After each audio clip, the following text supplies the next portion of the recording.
સ્નાન કરતા હોય ત્યારે ઘણા તો પાછા પિક્ચરના ગીતો ગાતા ગાતા નાતા હોય. ભગવાનને તો સંભાળે નહીં, તીર્થોની યાદી ન કરે. એક વખત ભગવાન સ્વામિનારાયણ એક ગામથી બીજે ગામ જતા હશે, કાઠી દરબારો સાથે હતા અને બધા નદીમાં સ્નાન કરવા માટે ઉતર્યા. પ્રભુએ સ્નાન કર્યું, બધા કાઠીઓ નાયા, પણ પ્રભુ સ્નાન કરીને જલ્દી બહાર નીકળી ગયા. આ બધાને તો નાવાની મજા આવી ગઈ ને તો માંડ્યા નાવા. ભગવાન કહે છે નીકળો બારે, તમે બધા લોહીથી નાયા. અરે પ્રભુ, અમે રુધિરથી સ્નાન કર્યું, આમાં લોહી હતું તો કેવું હતું ને. ભગવાન કે એમ નહીં, તમે નાતા નાતા ભગવાનનું નામ લીધું, તીર્થોને યાદ કર્યા, તીર્થોની સ્મૃતિ વગર ભગવત નામ સ્મરણ પૂર્વક જે સ્નાન કર્યું ને એ લોહીથી નાયા બરાબર કહેવાય. માટે ફરી પડો અને હવે તીર્થો અને ભગવાનના નામ લઈ લઈને તમે સ્નાન કરો છો. તો આમ સ્નાન કરીએ ત્યારે પિક્ચરના ગીતો ન ગાવા, પણ ભગવાન અને તીર્થોને યાદ કરીને આપણે સ્નાન કરવું. તો એવી રીતે શૌચ વિધિ તો આપણે પહેલા શીખવાડ્યો હતો. સ્નાન કરી અને પછી એક ધોયેલું પીતાંબર પહેરવું ને એક ઓઢવું.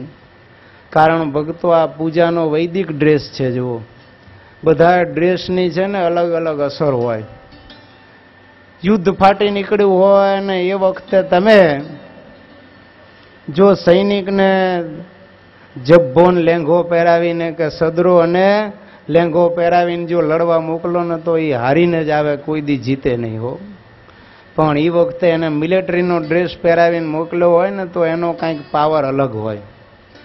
તમે જુઓ, બધી જગ્યાએ ડ્રેસ છે. લાખ લાખ રૂપિયા ફી ભરો ને વર્ષની, તો એ સ્કૂલમાં તમે એમ કહો કે મારો દીકરો ડ્રેસ વગર આવશે તો આવવા દે? નહીં આવવા દે.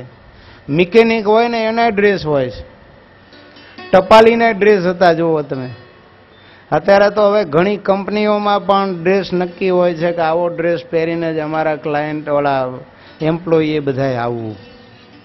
તો મોટા ભાગે જ્યાં જઈએ ત્યાં આપણે જોઈએ છીએ એ પ્રમાણે ડ્રેસ હોય. એર હોસ્ટેસ હોય તો અલગ અલગ તમે જુઓ કંપનીઓ છે, એ બધી કંપનીઓના પોતપોતાના ડ્રેસ નિર્ધાર કરેલા, એ ડ્રેસ પહેરી અને એર હોસ્ટેસ બધા એમાં ફરતા હોય.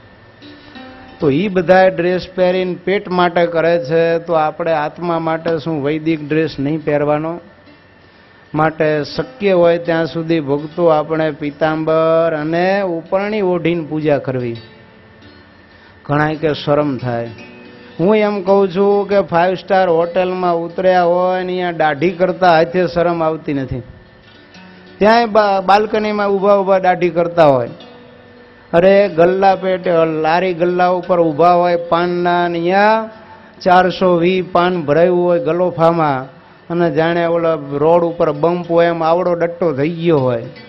બકરાની જેમ પાછી લારું પડતી હોય, પિચકારીઓ મારતો હોય અને બહેનો દીકરીઓ સામે ખરાબ દ્રષ્ટિ નાખતો હોય. એ વખતે એ જીવને શરમ નથી આવતી, અને ભગવાનની પૂજા કરવા ટાઈમે એને ધોતીઓ અને ઉપરણી ઓઢવામાં શરમ આવે છે. ચાંદલો ને તિલક કરવામાં ઘણાને શરમ આવે. હું એમ કહું છું, કાળા કામ કરવામાં, ભ્રષ્ટાચાર કરવામાં, કરચોરી, દાણચોરી, માલચોરી, આ બધું કરવામાં આપણને શરમ નથી. અને ભગવાનના તિલક અને ચાંદલો ધારણ કરવામાં આપણને શરમ. ઘણા કરે તો હાવ નાનકડું કરે હો. એક ભાઈ ચાંદલો ઘટાડીએ, બેન હશે ને ચાંદલો ધીરે ધીરે સાઈઝ ઘટાડી દીધી. તે કોઈકે પૂછ્યું કે બેન આ ચાંદલાની સાઈઝ કેમ નાની કરી? તા કે તમારા ભાઈ બીમાર છે ને હવે જાય એમ છે એટલે સાઈઝ નાની કરી. તો ભક્તો આપણા ભગવાન કાંઈ બીમાર નથી, ધામમાં જતા રહેશે, ચાંદલો ભૂસવો પડશે. આપણો ચાંદલો તો અમર છે, માટે આપણને ગૌરવ હોવું જોઈએ કે હું તો પ્રભુનો આ ચાંદલો અને તિલક ધારણ કરું છું. તિલક ચાંદલાનો પણ બહુ મોટો પ્રભાવ છે ભક્તો. કપાળની અંદર, હૃદયમાં કહેતા છાતીમાં, 2 ભુજા ઉપર આપણે ઉર્ધ્વપુંડ્ર તિલક અને ચાંદલો ધારણ કરીએ તો એ કર્મ શક્તિ, આત્મશક્તિ અને જ્ઞાન શક્તિ, આ 3ના પ્રતીક છે. જુઓ તમે, આપણી બુદ્ધિ ક્યાં રહી છે? અહીંયા આપણી બુદ્ધિ એમ કહે છે ને ભેજું ક્યાં હોય? ઘણી વાર આપણને કોકને હાવ મૂર્ખો જોઈને એમ નથી કહેવાનું મન થતું કે પ્રભુ तूने इसे भेजा नहीं दिया तो इस दुनिया में भेजा क्यों? તો અહીંયા આપણે કપાળમાં તિલક ચાંદલો કરીએ, એ તિલક આપણું જે કરવાનું ચંદન મળે ને ભક્તો, એ ઠાકોરજીના ચંદનના વાઘા થાય ને એ પ્રસાદીનું ચંદન હોય. ભગવાનના શ્રી અંગને સ્પર્શેલું ડાયરેક્ટ પ્રસાદીનું હો.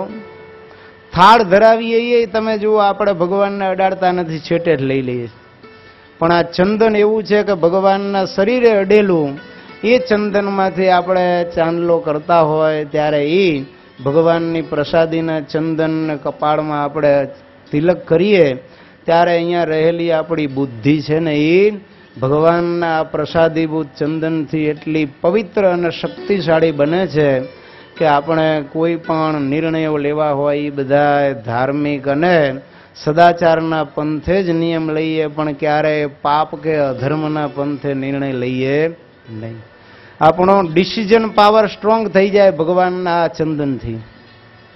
બીજું હૃદયમાં કરીએ તો હૃદયને વિશે કોણ રહ્યું છે? આત્મા રહ્યો છે. કદાચ આપણી બુદ્ધિ છે એ પવિત્ર થઈ હોય, પણ આત્મા જ જો નબળો હોય તો કોઈ કામ કરી શકે નહીં. એટલે હૃદયને વિશે જ્યારે તિલક કરીએ ત્યારે એ ચંદનનો સ્પર્શ આત્માને થાય ત્યારે આત્મા પણ એવો પાવરફુલ બને કે ગમે એવા ધર્મ સામે એ લડવા તૈયાર થાય. ન્યાય નીતિ અને સદાચારને મૂકીને ભગવાનના ભક્તનો સંતનો પક્ષ ક્યારેય મૂકે નહીં, પણ એના માટે જાનની બાજી લગાવી પડે તો લગાવી દે. પંચવર્તમાનના નિયમો જ્યારે એમાં ચૂક થાય એવું આવે ત્યારે ખરો થઈને સમજાવી દે કે ભાઈ મારા પંચવર્તમાન છે એમાં ફેર નહીં પડે, તમારે થાય કરી લેજો. તો આવી શક્તિ આપણને આ આત્માની શક્તિ જાગૃત થાય, પવિત્ર થાય અને ભગવાનનો મહાન એમાં શક્તિનો આવિર્ભાવ થતા પોતાના આત્માનું યથાર્થ અને જ્ઞાન થાય ને આત્માને વિશે પરમાત્માના ધારવા એ પાવરફુલ બને અને ભગવાનના સ્વરૂપનો અને આત્માનો સાક્ષાત્કાર કરે. બે ભુજાઓ એ ભક્તો કર્મ શક્તિનું પ્રતીક છે. આત્મા પાવરફુલ હોય, બુદ્ધિ સારી હોય, પણ જો હાથ જ કામ ન આપતા હોય તો શું કરીએ કયો? માટે જો બે ભુજાઓ ઉપર આપણે તિલક કરીએ તો આપણા હાથ છે એ પણ સન્માર્ગે જ વપરાય, ક્યારેય દુષ્માર્ગે ચાલે નહીં. અધર્મના માર્ગે ન ચાલે પણ ધર્મના માર્ગે જ કાયમ ચાલે. એ હાથ દ્વારા આપણે પૂજા કરીએ, એ હાથ દ્વારા માળા ફેરવીએ, એ હાથ દ્વારા ભગવાનના થાળ કરીએ, સંતોની ભક્તોની સેવા કરીએ, પવિત્ર વડીલો પુરુષો માતા પિતાને વંદન કરીએ, એવા એ આપણા હાથ બને. અને ગાય બ્રાહ્મણની રક્ષાને અર્થે જરૂર પડે તો હથિયાર લઈને પ્રાણનું બલિદાન આપી દે એવા આપણા હાથ થાય, પણ કોઈના પેટમાં સૂરી હુલાવે એવા હાથ થાય નહીં. માટે ભક્તો આ તિલક ચાંદલો કરવા પાછળનું કારણ આ છે કે આપણે આપણી કર્મ શક્તિ, આત્મશક્તિ અને બુદ્ધિ શક્તિને ભગવાનની શક્તિથી અભિભૂત કરીએ છીએ. વળી તિલક ચાંદલો એ આપણને પાપ કર્મથી પણ રોકે. સત્સંગીના કપાળમાં તિલક ચાંદલા હોય તો એને ક્યાંક બીડી સિગારેટ પીવા હોય, દારૂ પીવો હોય, માંસ ખાવું હોય, હોટલમાં જવું હોય તો લાંછન લાગે. જો કોઈ તરત એમ કે ભલા માણસ તું સ્વામિનારાયણો થઈને હોટલમાં જાય છે, ક્લબમાં જાય છે, તરત આપણને પાપ માર્ગે રોકે. બેનો દીકરીઓ ક્યાંય બેઠી હોય તો પણ ક્યારેય આડી એવડી નજર કરવાનું મન ન થાય, તરત કોક ઠોકે કે ભાઈ સ્વામિનારાયણ થઈને તમે આમ ડોળા કાઢીને જુઓ છો, શરમ નથી આવતી? ભગવાનના ભક્ત થઈને તમને આવી ક્રિયા કરતા લાંછન નથી લાગતું? જુઓ.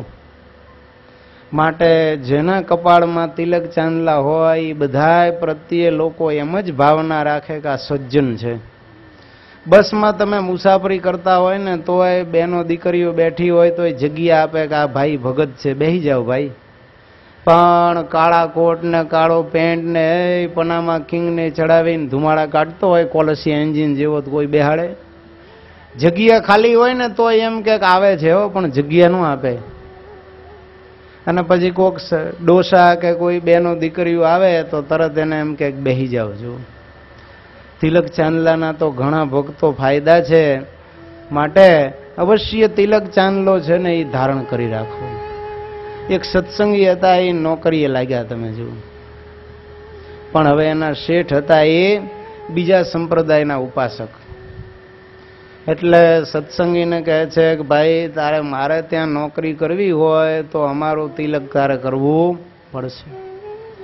સત્સંગી બહુ વિવેકી હતા, કહે છે હા સાહેબ. બીજે દિવસે પાછા ગયા તો એ જ તિલક ચાંદલો, અને શેઠ તો એ જ જોતા હતા કે આજ આપણો તિલક કરીને આવ્યો છે કે નહીં. નહોતું આ કર્યું એટલે વળી બોલાવ્યો. કે છે સાહેબ કાલે કરીશ. વળી ત્રીજે દિવસે પાછો એ જ તિલક ચાંદલો કરીને ગયો. સાહેબની મતી ગઈ છે, ક્રોધ ત્રીજા આસમાને પહોંચી ગયો. કહે છે કે લા તને 3 દિવસથી કહું છું કે તું અમારું તિલક કરીને આવ, માટે જો કાલે નોકરી કરવી હોય તો મારું તિલક કરીને આવજે, નહીતર આવતો નહીં. ચોથે દિવસે તોય પાછો આ તો સ્વામિનારાયણ સંપ્રદાયનું તિલક ચાંદલો કરીને ગયો. અને શેઠ તો કેબિનમાં બેઠીને એ જ જોતા હતા ક્યારે આવે છે ને કયું તિલક છે. જેવો તિલક ચાંદલો જોયો એટલે તાળું કહું.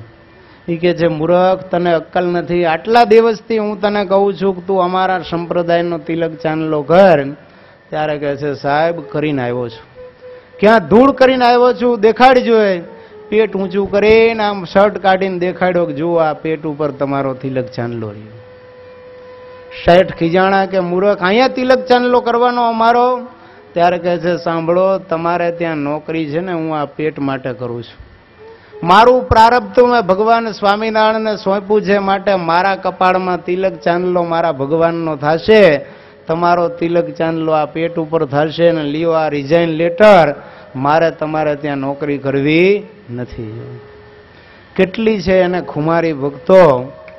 એક તિલક ચાંદલો બદલાવા માટે એને બદલાયો નહીં, પણ નોકરીની કુરબાની આપી દીધી. તો આપણે પણ આવી ખુમારી રાખવી અને અવશ્ય તિલક ચાંદલો ધારણ કરવો. શાસ્ત્રમાં તો એમ લખ્યું છે કે તિલક ચાંદલો કર્યા વગર કોઈ પણ પ્રકારની પૂજા કરે, કર્મકાંડ સંબંધી, પિતૃ સંબંધી કે દેવ સંબંધી કોઈ દેવતાઓ અંગીકાર કરતા નથી. જળમાં સ્નાન કરીને અર્ઘ્ય આપવું હોય તો એમ કહે છે કે જળથી તિલક કરીને પછી દેવ પિતૃને અર્ઘ્ય આપવું. યજ્ઞ કુંડમાં બેઠા હોય તો યજ્ઞ ભસ્મથી તિલક કરવી, અને પૂજા કરવા બેઠા હોય તો બ્રાહ્મણ તમે જુઓ શરૂઆતમાં જ હરિઓમ સ્વસ્તિન ઇન્દ્ર કરીને કપાળમાં તરક ચાંદલો કરે, ત્યાર પછી જ બીજી પૂજાની વિધિ આગળ શરૂ થાય. જો તિલક ચાંદલા કર્યા વગર પૂજામાં બેઠા તો એ પૂજા ભગવાનને પહોંચે નહીં. માટે અવશ્ય ભક્તો તિલક ચાંદલો કરવો અને એનું ગૌરવ રાખવું. કોઈ કન્યાનો ચાંદલો કોઈ મોટા રાજકારણીના દીકરા જોડે થાય કેટલું ગૌરવ હોય, અને આખા ગામમાં કહેતી ફરે કે મારો ચાંદલો ફલાણાની સાથે થયો. તો આપણો ચાંદલો કોના સાથે થયો? અનંત કોટી બ્રહ્માંડના ધણી એવા ભગવાન સ્વામિનારાયણ સાથે થયો. માટે આપણે તો કહેતા ફરવું. કોઈ પૂછે તો એમ કહેવું કે આ ચાંદલો ભગવાન સ્વામિનારાયણનો છે, આજથી હું એનો થયો. તો એવી રીતે આપણને ભક્તો ભગવાનની ભક્તિ કરવાનું ગૌરવ હોવું જોઈએ. પૂજા કરીએ અને તિલક ચાંદલો ન કરતા હોય તો એ પૂજા પહોંચે નહીં. અને પૂજા કહે છે સવારમાં કરવી, કારણ સવારનો સમય રામનો ને બાકી બધોય હરામનો. સવારમાં તમે જુઓ સંતો બધા વહેલા ઉઠીને ભગવાનની પૂજા કરતા હોય, એના ડિવાઇન વાઇબ્રેશન આખા વર્લ્ડમાં ફરતા હોય. મોટા મોટા ઋષિ મુનિઓ હિમાલય જેવા પહાડોમાં પર જંગલોમાં રહેતા હોય, એ પૂજા પાઠ કરતા હોય. ભગવાનના ભક્તો વહેલા ઉઠીને પૂજા કરતા હોય ને એના ડિવાઇન વાઇબ્રેશન હોય, અને ઓક્સિજન પણ સવારે શુદ્ધ હોય. તમે જુઓ તો એવા સમયે આપણે પણ વહેલા ઉઠીને પૂજા કરવા બેસીએ તો શું થાય? આપણું મન છે એ પ્રભુમાં જલ્દી લાગે. માટે જેને પૂજા કરવી જ છે એને વિધિપૂર્વકની પૂજા કરવી. તિલક ચાંદલો અને આચમન કરીને આપણે પૂજા કરવી. શરીર ઉપર તિલક ચાંદલા કરી અને આપણે આ બાહ્ય દેહને છે ને એ બ્રહ્મરૂપ બનાવીએ છીએ. જ્યારે આચમન કરીએ ત્યારે ભક્તો, કારણ કે બાહ્ય દેહ સ્નાનથી તો શુદ્ધ કર્યો, ચિહ્ન અંકિત કરી અને બહારથી તો આપણે ભગવાનનું મંદિર બનાવ્યો, પણ અંદર હંજવાળી કાઢી નથી. અંદરથી તો સાફ કરવું જોઈએ ને. તો અંદર આપણે જ્યારે આચમન કરીએ ભગવત નામોચ્ચારણ પૂર્વક, ત્યારે આપણા પ્રાણ અને અંતઃકરણ છે ને એ આચમનથી પવિત્ર થાય છે. તો એવી રીતે 3 વખત આચમન કરી, તિલક ચાંદલો કરી અને ફરી 3 વખત આચમન કરીને પછી માનસી પૂજા કરવી જોઈએ. તો એ પ્રમાણે ભક્તો પૂજા સવારમાં વહેલા ઉઠીને અને એ પણ સ્નાન કરી, એક ધોયેલું વસ્ત્ર પહેરી, એક ઓઢી પૂર્વ મુખે અથવા તો ઉત્તર મુખે બેસીને પૂજા કરવી. કારણ પૂર્વ મુખ છે ને એ શું છે? સૂરજની ચડતી કળા તમે જુઓ, એટલે આપણા વિકાસનું લક્ષ્ય છે અને ઉત્તર દિશામાં ભગવાનના ધામ છે. માટે આપણો લક્ષ્ય એ છે કે ભગવાનના ધામમાં જવું છે. માટે પૂર્વ અથવા તો ઉત્તર તરફ મુખ રાખી અને બેસવું અને પૂજા કરવી. દક્ષિણમાં જમપુરી આવી અને પશ્ચિમી પતનની નિશાની કહેવાય. માટે એ 2 તરફ મુખ રાખીને પૂજા કરાય નહીં. તો આવી રીતે ભક્તો ત્યાર પછી માનસી પૂજા કરવી. સ્વામીએ ઘણી વાતો માનસી પૂજા વિશે સવારે એમના પ્રવચનમાં પણ ભણી લીધી. પણ હું તો એમ કહું છું કે જે સત્સંગી હોય ને માનસી પૂજા ન કરે તો એ સત્સંગીમાં પહેલો મૂર્ખો કહેવાય. મફતમાં થાય અને ફળ કેટલું? તો કે પ્રત્યક્ષ પૂજા જેટલું લ્યો. સ્વામીજીએ જે વાત કરી તો સ્વામી કે વડીલ સંતો કહેતા, તો સ્વામીની ઉંમર 90 વર્ષની થઈ તે 70 વર્ષ પહેલા સ્વામીએ સાંભળ્યું હતું કે એક માનસી પૂજાનું ફળ કેટલું? 5000. તો આજે કેટલા થઈ ગયા છે એના એ ગયો જોઈએ તમે. 20 વર્ષમાં પેટ્રોલના ભાવ કેટલા થઈ ગયા વિચાર કરો તમે, કેટલા ગણા થયા? નહીં તો 12-13 ગણા થઈ ગયા 20 વર્ષમાં. સાહેબ મોટા વડીલો વાત કરે કે પગાર કેટલો હતો શિક્ષકનો ખબર છે? પ્રાઇમરી શિક્ષકનો 7 રૂપિયા પગાર હતો મહિનાનો. અમે નાના હતા ત્યારની વાત કરું છું. તો પછી આ તો હજી 25-30 વર્ષ પહેલા જો 7 રૂપિયા પગાર હતો એનો અત્યારે કેટલો 20-25 હજાર પ્રાઇમરી ટીચરને પગાર મળે છે. તો કેટલા ગણો થયો વિચાર કરો.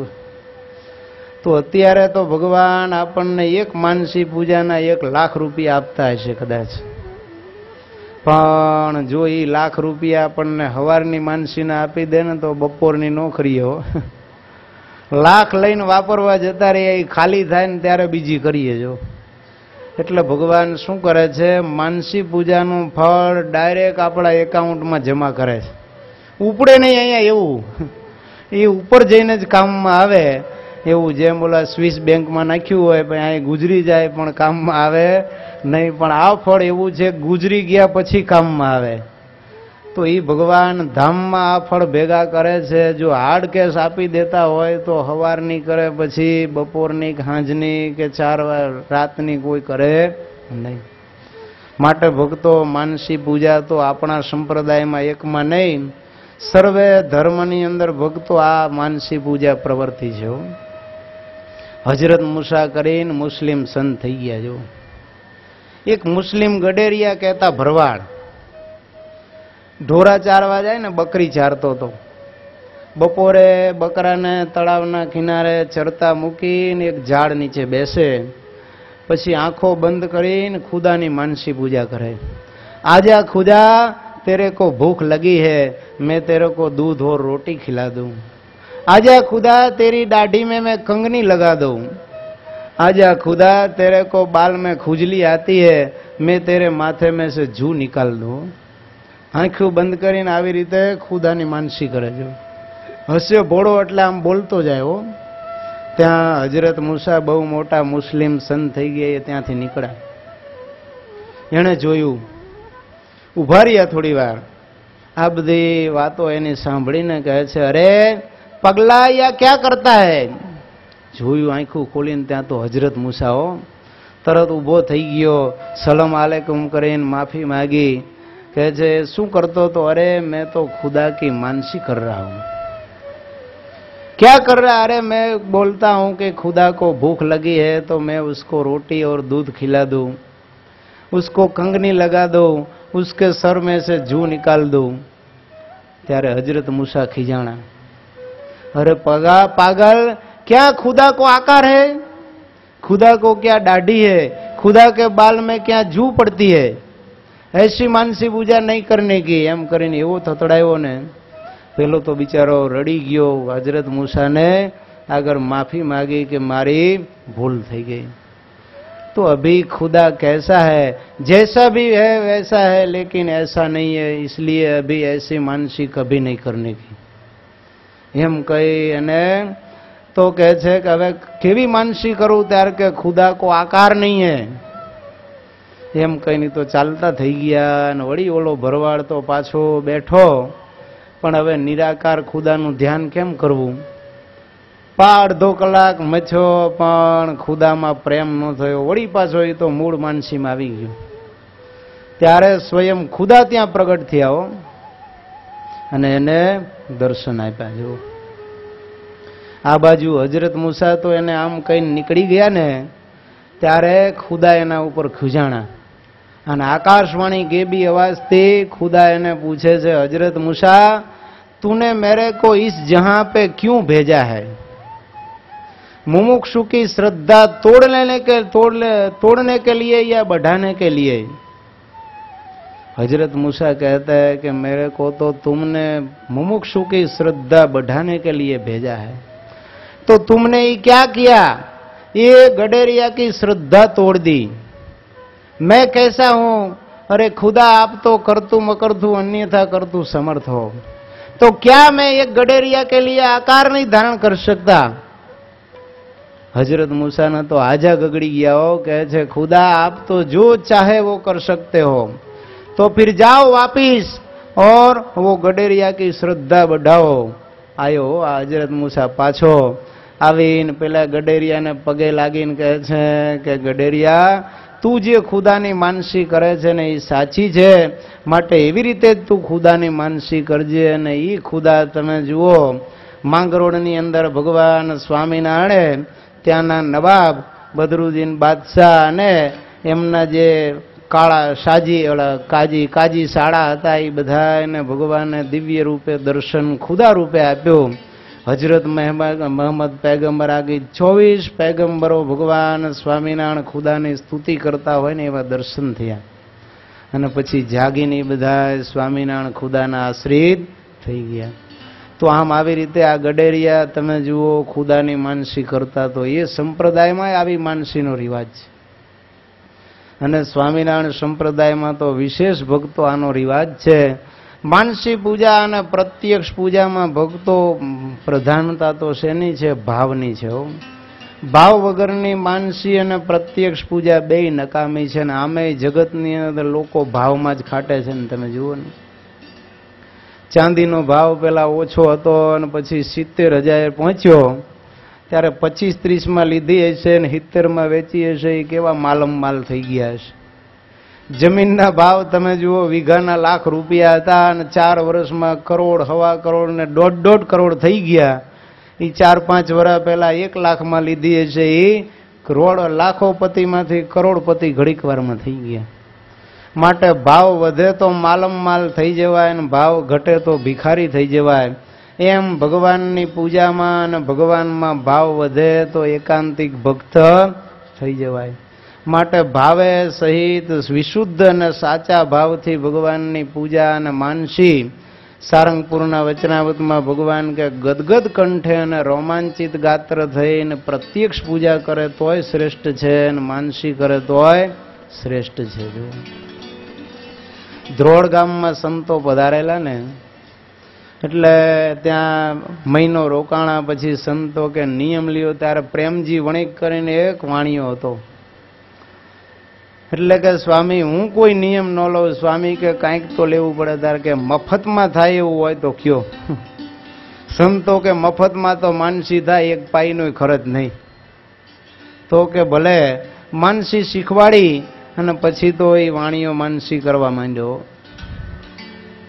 પણ એવો કંજૂસ મારવાડી એક વખત સ્વામિનારાયણ ભગવાન પધારેલા ને બીજા બધાને આગળ પડીને રસોઈ દેવડાવે પણ એ કોઈ દી રસોઈ ન દે। એમાં કોક 2.5 શેર પેંડા લઈ આવ્યા। એટલે આ પ્રેમજીને કહે છે બોલ પ્રેમજી, અરે 5 શેર પેંડા તું ખાઈ જા ત્યારે કે આ ભગવાન ખાઈ જવું એકલો, નો ખાતો તારે રસોઈ દેવાની હો આ સંતો ભક્તો મને કે ભલે. અને આ તો વાણીઓ પલાઠી વાળીને બેહી ગયો ખાવા, પણ હશે રસોઈયો મારા જેવો તે ભારો ભાર ખાંડ નાખેલી સમજ્યા, એવા ગળ્યા મધ જેવા કે પેંડા ખાતા ખાતા મોઢું ભાંગી ગયું. 5-7 પેંડા વધ્યા, આવે તો ઉબકા આવે, ગળામાં જાય નહીં. ભગવાન કે પ્રેમજી ખાઈ જાઓ નહીતર રસોઈ દેવી પડશે. પરાણે પરાણે 2 પેંડા ખાધા પણ 5 વધ્યા. ભગવાન કે શું કરશું? ત્યારે કે મહારાજ જાતા નથી કે રસોઈ પાકી તારે શું કરવું, દેવી જ પડશે ને કે હવે. પછી તો બીજે દિવસે રસોઈ નક્કી થઈ, લાડુ પૂરી ભજીયાની રસોઈ. પણ પ્રેમજીને ઉઘરણીએ બારગામ જવાનું હતું. છોકરાને બધો વહીવટ સોંપીને ગયા, ને આ બાજુ તો ઠાકોર જમાડીને મહારાજ ઊભા થયા, સંતો બધા ઊભા થયા, ભક્તો ઊભા થયા હતા. છોકરાએ મુખવાસ દાણાદાર વડિયારીને થાળી લઈને આવ્યો, અને ભગવાનને જ્યાં દાણાદાર વડિયારી આપીને ત્યાં પેલો પ્રેમજી આવી ગયો બારગામથી. આવીને ભગવાનના હાથમાંથી થાળી લઈ લીધી. ભગવાન કે કેમ? તાકે રસોઈની શરત હતી, મુખવાસની બોલી નહોતી. મુખવાસ નહીં મળે. આવો લોભી. એણે આ માનસી શરૂ કરી ત્યારે એક વખત માનસી પૂજાની અંદર છૂટું ચૂરમું બનાવેલું, અને ભગવાનને પીરસવા ગયો. એમાં છૂટું ચૂરમું પીરસ્યું, પછી જ્યાં ઘી આમ રેડવા જાય ને ગરમ, એમાં સાણસી ઓલી કલાળી હતી ને કાગડો થઈ ગઈ ને ઘી ઢોળી ગયું વધારે માનસીમાં થાળમાં. ત્યારે વાણિયાને એમ થયું કરે રે મોંઘા ભાવનું આ ઘી, કલાળી હેઠે મૂકીને ભગવાનના થાળમાંથી માનસીમાં ઘી કાઢવા માંડ્યો. ત્યારે ભગવાને એનો હાથ પકડી લીધો, પ્રેમજી માનસીમાં તો ખાવા દે, પ્રત્યક્ષમાં તો નથી ખાવા દેતો. ક્યાં તારા બાપનું કે દુકાનમાંથી આ ઘી જાય છે, મહેરબાની કરીને આમાં તો ખાવા દે. માનસીમાં ભગવાન પ્રગટ થયા અને પ્રેમજીનું અંતઃકણ બદલાઈ ગયો. પછી તો એવા એકાંતિક ભક્ત થયા કે ધ્રોળ ગામમાં જ્યારે ભગવાનને સંતો જાય ત્યારે પહેલા ભગવાન અને સંતોને રસોઈ પ્રેમજી ભગતની હોય. જો તો આ માનસી પૂજા તમે જુઓ, પ્રગટ ભાવ લાવીને કરતો હતો. ભલે માનસી કરતો તો લોભીઓ હતો તે મફત, પણ એમાં એને એમ થયું કે મોંઘા ભાવનું ઘી પડી ગયું, પણ ઘી પ્રગટ દેખાણો. જો એવો પ્રગટનો ભાવ લાવીને માનસી કરે તો એનું યથાર્થ ફળ મળે. એમ પૂજામાં પણ પ્રત્યક્ષ ભાવ રાખવો. ભગવાન કે આ નરનારાયણ દેવની મૂર્તિ અમે તમે લખાવી દઈશું કાગળમાં, અને એમાં પ્રત્યક્ષનો ભાવ રાખીને પંચવર્તમાનની મર્યાદામાં રહીને મહારાજ કે પૂજ્યો. તો અમારે નરનારાયણ દેવને સુધો સંબંધ છે કે તમારી મૂર્તિમાં રહીને જે તમે પૂજાના પદાર્થો અર્પણ કરશો એ અંગીકાર કરશે. જો તો આપણે પૂજામાં આહવાન કરી અને ભગવાન પ્રગટ છે એવો ભાવ રાખવો. એક વાણીઓ હતો ને, એ આવી રીતે દેવી દેવતાઓની મૂર્તિ વારા ફરતી લાવે, અઠવાડિયું પૂજા કરે, દર્શન ન આપે એટલે ફેંકી દે, વળી બીજા દેવ લઈ આવે. એમાં ગણપતિ દાદા ભાદરવો મહિનો આવ્યો એટલે એમની મૂર્તિ લઈ આવ્યો. અઠવાડિયું પૂજા કરી પણ ગણપતિ દાદાએ કાંઈ પરચો આપ્યો નહીં, દર્શન દીધા નહીં, એટલે ખીજાણો. તે ગણપતિનો ઘા કર્યો તો દરવાજાની પાછળ ગણપતિ રહી ગયા. પછી માતાજીની મૂર્તિ લઈ આવ્યો અને માંડ્યો પૂજા કરવા. એમાં અગરબત્તી લાવ્યો છે સારી સુગંધી, અને એને યાદ આવી ગયું. અગરબત્તી પ્રગટાવીને ત્યાં બારણા પાછળ ગણપતિને જોયા. એને એમ થયું ઓલો ગણપતિઓ વગર મફતની સુગંધ લઈ જાય. તે રૂના ડૂચા લઈ અને હુંએથી ગણપતિની હુંડમાં ગાળવા માંડ્યો, સુગંધ ન લે ને. ત્યારે ખરેખર ગણપતિ મૂર્તિમાંથી પ્રગટ થયા કે ભલા માણા હુયા નો ગાલ વાગે છે. ઈ કે તે અઠવાડિયું પૂજા કરી તેદી પ્રગટ થતા શું થતું તું? ઈ કે તેદી તો તું મને મૂર્તિ માનતો તો આજ તને એમ થયું ગણપતિ પ્રગટ છે ને સુગંધ લઈ જાય છે એટલે હું પ્રગટ થયો. એમ જ્યારે ખરેખર ભગવાનમાં આપણને પ્રગટનો ભાવ આવે ત્યારે ઈ મૂર્તિમાં ભગવાન તો ભક્તો પ્રગટ ને પ્રગટ જ છે, પણ આપણો ભાવ જ્યારે વધે ત્યારે ભગવાન એમાંથી પ્રગટ થઈને આપણને દર્શન આપે. તો આવી રીતે ભક્તો અવશ્ય ભગવાનની પૂજા કરવી.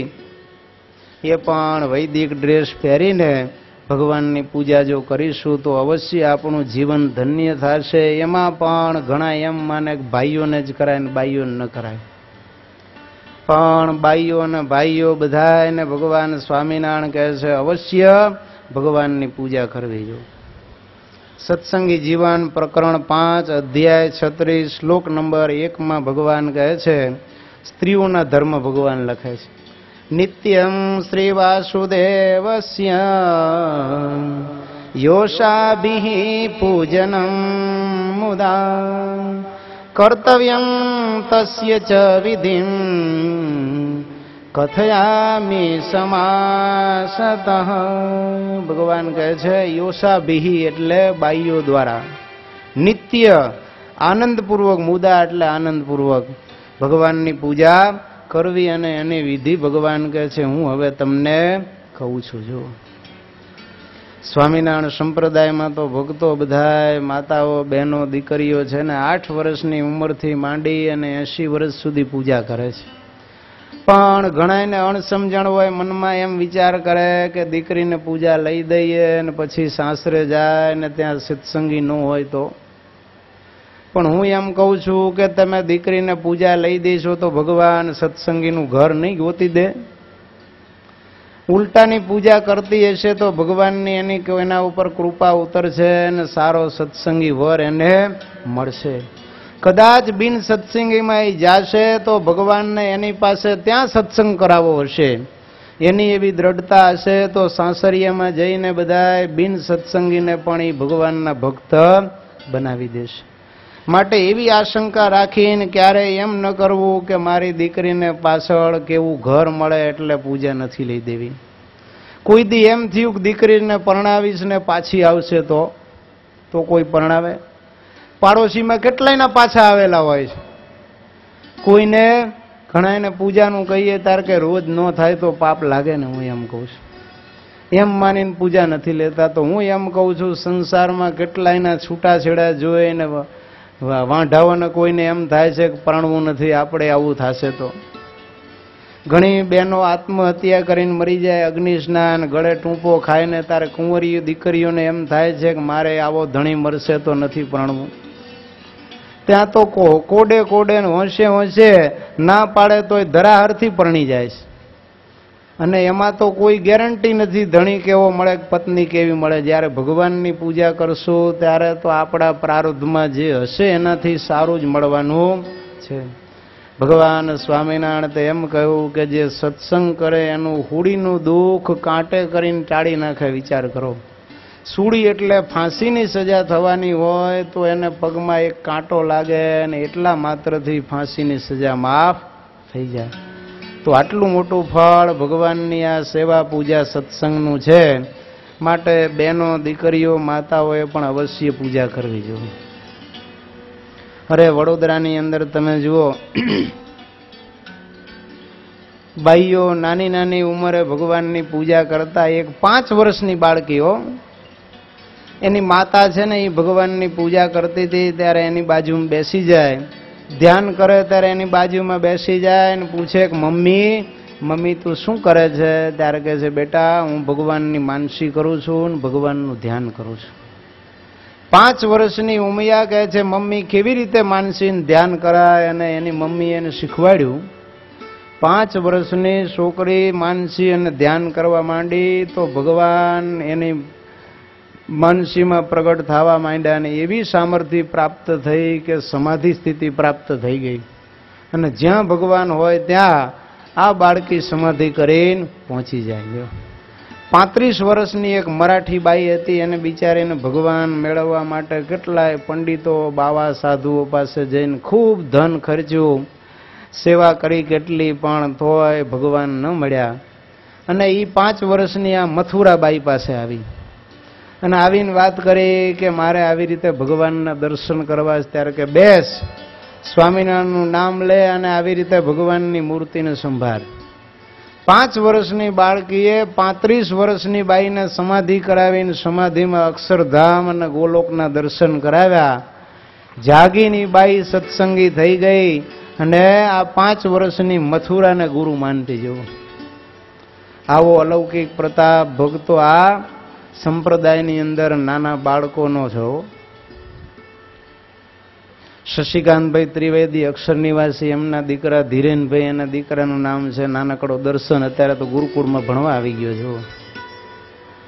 પણ એક વખત ત્યાં દર્શન કરવા આવેલો વાસણા મંદિરે બપોરે, ત્યારે એના મમ્મી પણ આવ્યા હશે. દરવાજો બંધ હશે એ વખતે ભગવાનને સંતોએ ફ્રૂટનો થાળ ધરાવેલો. 3:30 થી 4 થાળ હોય, 4 વાગે દર્શન ખુલે. એટલે બાળક હતો ને એ ત્યાં પ્રદક્ષિણા કરતો હતો અને એના મમ્મી દૂર બેઠા હશે જો. ત્યારે પ્રદક્ષિણા કરતા એને ભગવાનને જોયા, ઘનશ્યામ મહારાજને. નાનો હતો ત્યારથી પૂજા કરતો આ છોકરો. એવું પવિત્ર અંતઃકરણ, એનું નામે દર્શન જ છે જુઓ. પછી તો પ્રદક્ષિણા કરતા ભગવાનને જોયા એટલે એની મમ્મીને કહે છે, મમ્મી મમ્મી ઘનશ્યામ મહારાજ તો પ્રદક્ષિણા ફરે છે.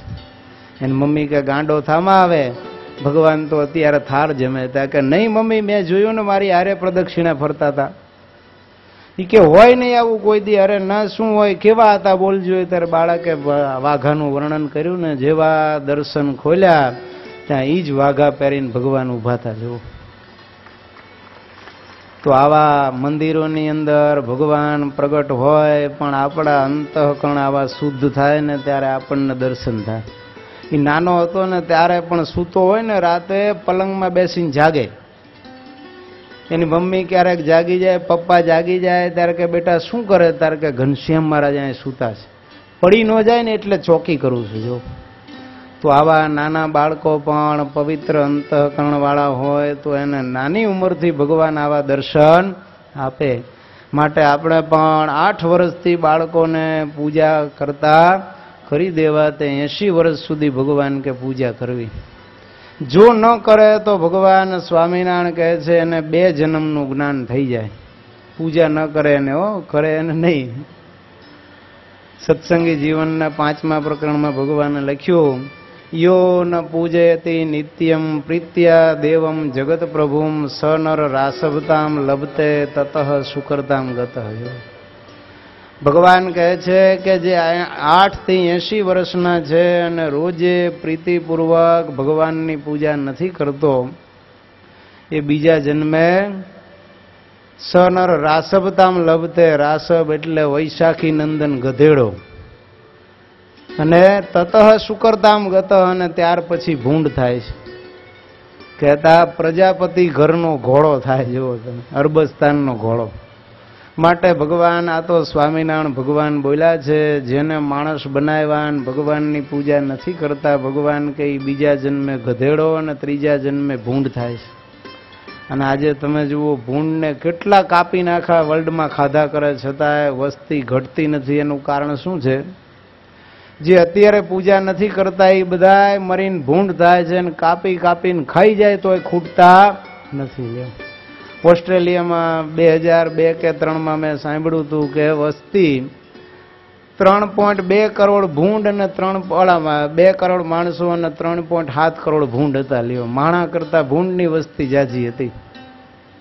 એનું મૂળ કારણ શું? આપણે ખીજાય તો છોકરો તમે જુઓ ને હરખો નો હાલતો નથી, કહેતા ગધેડા જેવા, કાં તો કહે છે ભૂંડ જેવા, આટલી અક્કલ નથી.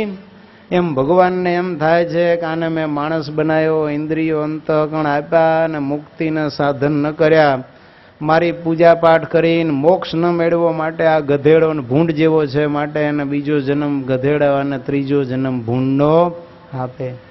માટે ભક્તો કહું છું, ભલા થઈને જેને ભૂંડ અને ગધેડાના અવતાર ન જોતા હોય, અવશ્ય જો ધામમાં જવું હોય તો આ જન્મ મળ્યો છે તો ભગવાનની પૂજા કરી લેવી.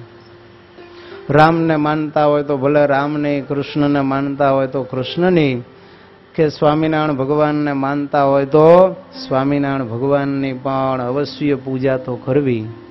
પૂજા પેટી છે ને એ ભક્તો સૌની સ્વતંત્ર રાખવી. ઘણા ઘરમાં ગોખલો હોય ને સિંહાસન, અહીંયા પૂજા કરી લે. સ્વામી ના પાડે છે કે એ પૂજાનું ફળ બહેનોને મળે. માટે આપણે તો આપણી પૂજા પેટી અલગ સ્વતંત્ર રાખવી. ઘણા બાપ દીકરા બધા વચ્ચે ભેગી રાખે.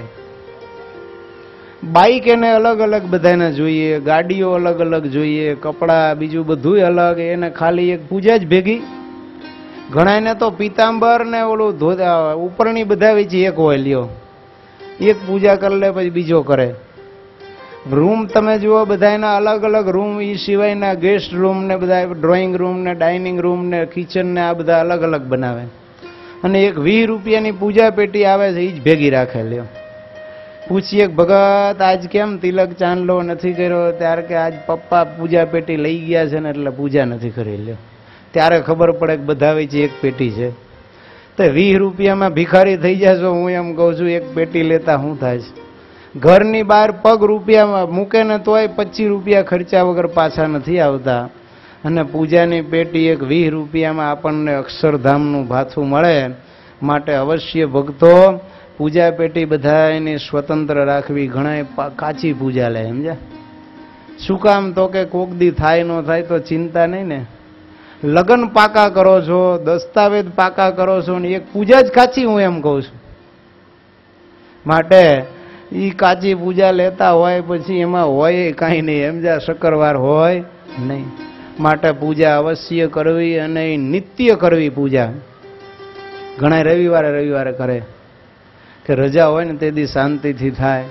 પણ શાંતિ મેળવવા માટે જ ભક્તો આ પૂજા છે. આપણે જો ભગવાનની પૂજા કરીશું તો અવશ્ય અશાંતિ હશે તો પણ ઘરમાં અને મનમાં શાંતિ સ્થપાઈ જશે. પ્રભુ પ્રત્યેનો આદર વ્યક્ત કરવા માટે આપણે ભગવાનની પૂજા કરીએ છીએ.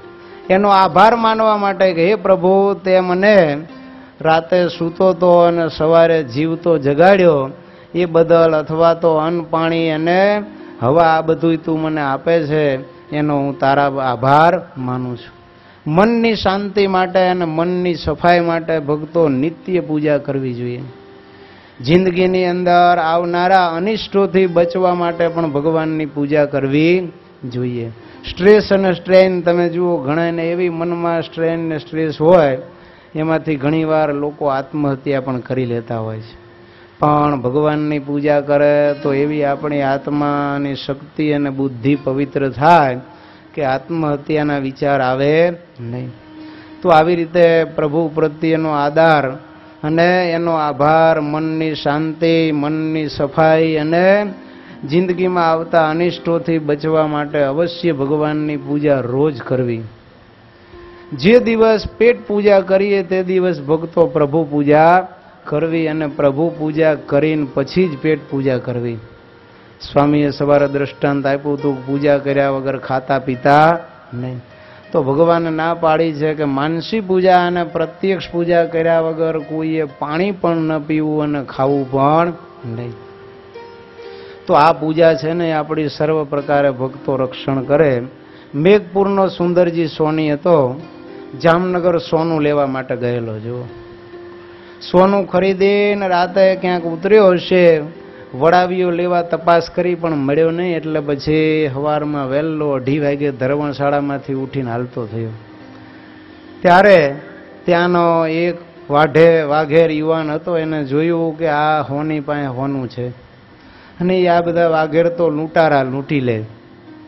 એટલે ત્યાંથી નીકળ્યા અને ઊંડ નદીની કોતરમાં જ્યાં આ સુંદરજી સોની પહોંચ્યો ત્યાં પાછળથી તબડાક તબડાક કરતો ઘોડો લઈને પેલો વાઢેર આવ્યો અને ત્રાડ નાખી કે સોની ત્યાં જ ઊભો રહી જાય, ખબરદાર જો અહીંયાથી આગળ હાલ્યો છે. સોનીએ જોયું ત્યાં તો બંદૂક ભાલા અને બોકાની વાળેલી ડાકુ લૂંટવા આવી ગયેલો. પણ હવે ભાગવાની કોઈ શક્યતા હતી નહીં. ઊંડી કોતર હતી, ઠેકીને આમ સાઈડમાં પણ જવાય નહીં. ત્યાં તો વાઢે આવી ગયો અને કહે છે કે લાવ જલ્દી, તારી પાસે શું છે? ત્યારે કહે છે હટાણું કરીને આવ્યો છું, ઘર સામાન છે.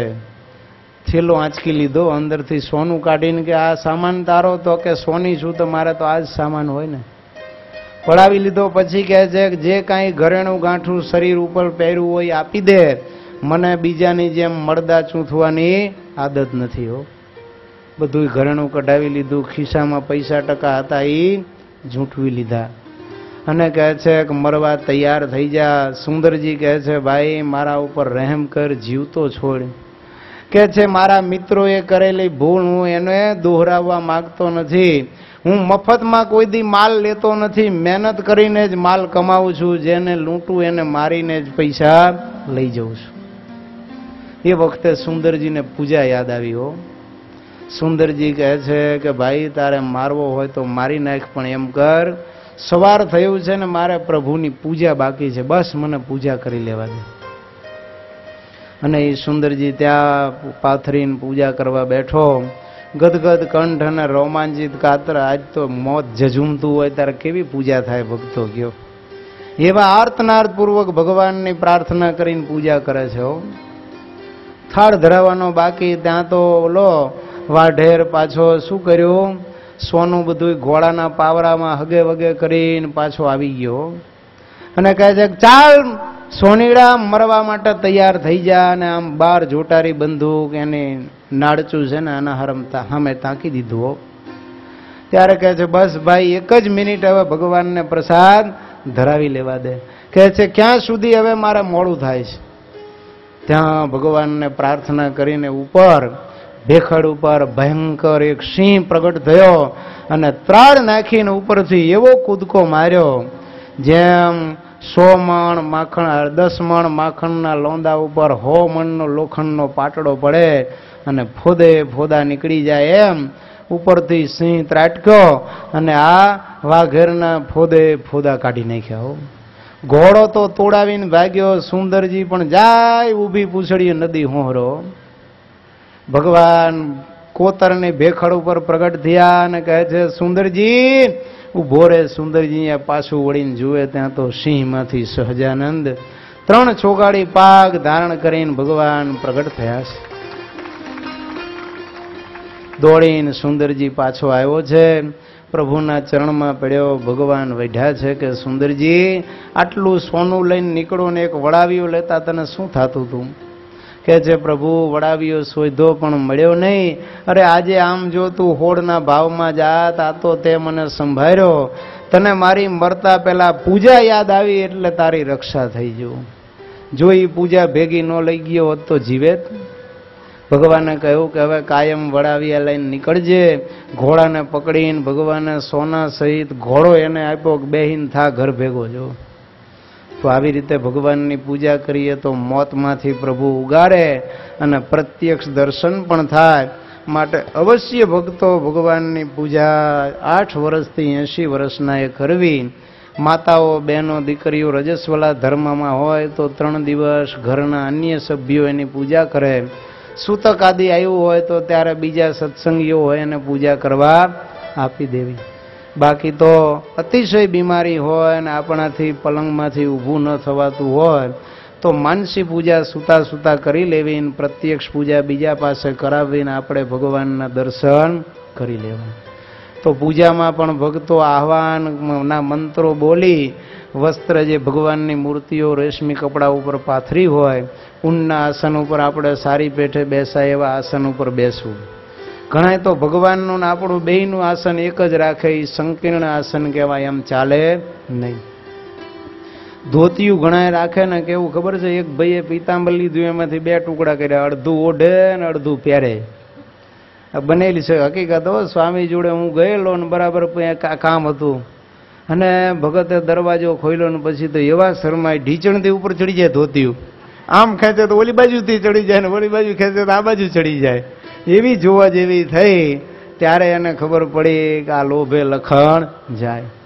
માટે 4 મીટરનું પીતાંબર ભગતો 150-150 રૂપિયામાં તારે ભાવ વધ્યો, કંઈક 150 થઈ ગયા છે.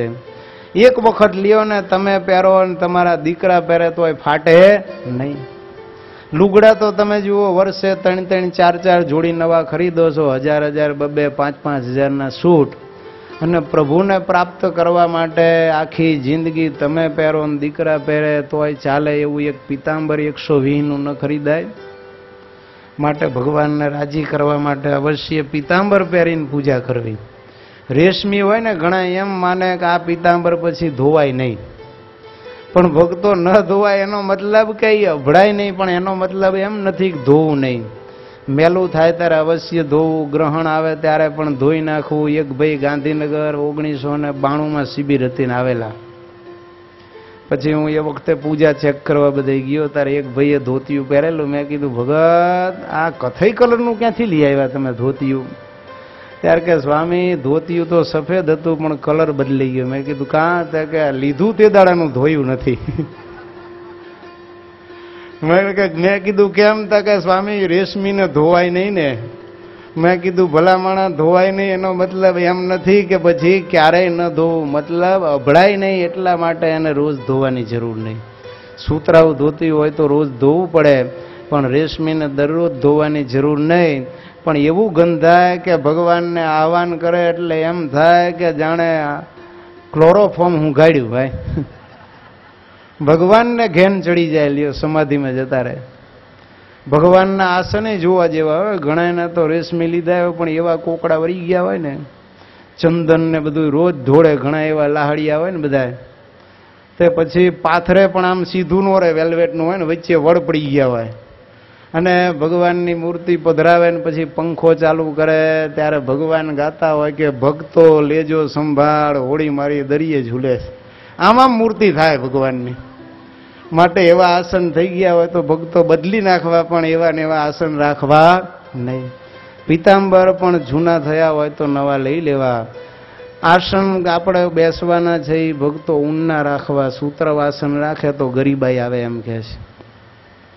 માટે સૂત્રવાસન રાખવા નહીં. ચાંદલો પણ કપાળમાં કંકુનો કરે તો લક્ષ્મી આવે ને ચંદનનો કરે તો વૈરાગ્ય ચડે. માટે જેને વૈરાગ્ય જોતો હોય એને ચંદનનો ચાંદલો કરવો, બાકી બધાએ કંકુનો ચાંદલો અવશ્ય કરવો. કારણ કે રાધા રમાની પ્રસાદીના કેસર કુમકુમ આદિ ચાંદલો ભગવાન કે કરવો તો લાલ ચાંદલો જોવે એટલે લક્ષ્મીજી રાજી થાય અને તમારા ઉપર કૃપા ઉતરે. તો આ પ્રમાણે ભક્તો આપણે સંક્ષિપ્તમાં પૂજાનો વિધિ જોયો, પણ ખાસ પૂજા અવશ્ય કરવી અને પોતાના ઈષ્ટદેવની જ મૂર્તિઓ રાખવી જોઈએ. ભગવાન સ્વામિનારાયણે તમે જુઓ, જીવબા, લાડુબા, દાદા ખાચર આ બધાની મૂર્તિઓ પૂજવા આપી. હો, કોણે આપી તે યાદ રાખજો. સ્વામિનારાયણ ભગવાને. કોની મૂર્તિ આપી? રાધા કૃષ્ણની મૂર્તિ એ જમાનામાં આપી. થોડાક દી પૂજા કરીને ભગવાનને કહે છે પ્રભુ આમાં અમને ભાવ થતો નથી. કેમ? તો કે અમારે તો ઉપાસના તમારી છે. સ્વામિનારાયણ ભગવાનની માટે તમારી મૂર્તિ જો આપો તો અમે પૂજીએ. ત્યારે ભગવાને પોતાની હરિકૃષ્ણ મહારાજની મૂર્તિ કરાવીને આપી અને પછી એ મૂર્તિને એવી પ્રેમથી પૂજા કરવા લાગ્યા તો સૌ પહેલા લાડુબાની મૂર્તિમાંથી ભગવાન પ્રગટ થઈને થાળ જમવા માંડ્યા. પછી તો જીવબા, પાંચુબા, નાનીબા, રાજબા, અમરી, અમુલા, ફૂલીબા આ બધાને થયું કે લાડુની ભક્તિ આપણા કરતાં શ્રેષ્ઠ થઈ. દાદા ખાચરને એ બધાએ પણ એવો ભાવ વધાર્યો કે એમની મૂર્તિમાં ભગવાન પ્રગટ થઈને થાળ જમવા માંડ્યા. જો તો આમ સ્વયં સ્વામિનારાયણ ભગવાને એને રાધા કૃષ્ણની મૂર્તિ આપી તોય ના પાડી દીધી કે અમને તો તમારી મૂર્તિ જોઈએ. એમ આપણને પણ સ્વામિનારાયણ ભગવાનના ઉપાસક હોય ને કોઈ બીજા દેવની મૂર્તિ આપે તો આપણે એમ કહેવું કે અમારે તો સ્વામિનારાયણ ભગવાનની ઉપાસના છે. માટે સ્વામિનારાયણ ભગવાનના વિવિધ સ્વરૂપો, ઘનશ્યામ મહારાજ, સહજાનંદ સ્વામી, હરિકૃષ્ણ મહારાજ, એ પણ જે મૂર્તિ આપણને પ્રિય હોય એ સ્વરૂપની પૂજા અને માનસીને એનું ધ્યાન કરવું. તો એવી રીતે ભક્તો માનસી ધ્યાન પૂજા કરશું તો અવશ્ય આપણું જીવન ધન્ય થઈ જશે. કદાચ જીવતે જીવે આપણને ભગવાન દર્શન નહીં આપે તો મરીને તો અવશ્ય ધામમાં લઈ જશે. તો આવી રીતે ભક્તો અવશ્ય માણસનો દેહ આપણને મળ્યો છે તો એ દેહને ભગવાનની માનસી પૂજા કરીને સાર્થક કરી લેવો. મનમાં એમ થાય કે કનૈયાની થોડીક બાલ લીલાઓ સાંભળી હોત તો સારું હતું. સવારે તો આપણે સમયના અભાવે ભગવાનની આવી લીલાઓનો વિસ્તાર જોઈ શક્યા નહીં, પણ એકાદ બે લીલાઓ આપણે ભગવાનની ભક્તો જોઈએ કે કનૈયો એવો નટખટ છે. ભગવાન બાલકૃષ્ણલાલ ભક્તો માખણ નહોતા ચોરતા, પણ માખણની ચોરી કરીને શું કરતા હતા? ગોપીઓના મન છે ને એ પ્રભુ ચોરતા હતા. હો, ભગવાનને કોઈ પણ પ્રકારે ગોપીઓના મનને પોતાના સ્વરૂપમાં લીન કરવાતા. એટલે ભગવાન આ મય માખણની ચોરી કરીને ગોપીઓને પ્રેમ આપતા. જો તો એક વખત આવી રીતે ભગવાન એક ગોપીના ઘરમાં ઘૂસી ગયા. એ ગોપી કેવી હતી જ્યારે ભગવાને પ્રભાવતીને મહાત કરી ત્યારે હાથમાં વીંટી પહેરેલી. યશોદા મૈયા આગળ કમ્પ્લેન કરવા આવેલી ત્યારે કહે છે કે હું કનૈયાને જોઈ લઈશ. હાથમાં વીંટી પહેરેલી ને આમ હાથ ઊંચો કરતી જાય ને કહે છે કે હું કનૈયાને રંગે હાથે પકડીશ. અને કનૈયાને બીજે દિવસે મિત્રો કહે છે કે બોલ કનૈયા આજે ક્યાં પ્રોગ્રામ છે? તો કે આજ ઓલી વીંટીવાળી છે ને એને ત્યાં. પણ સાંભળો, આજે આપણે સાગટમ મિત્ર મંડળ સાથે જવાનું નથી, હું એકલો કામ પાર પાડીશ.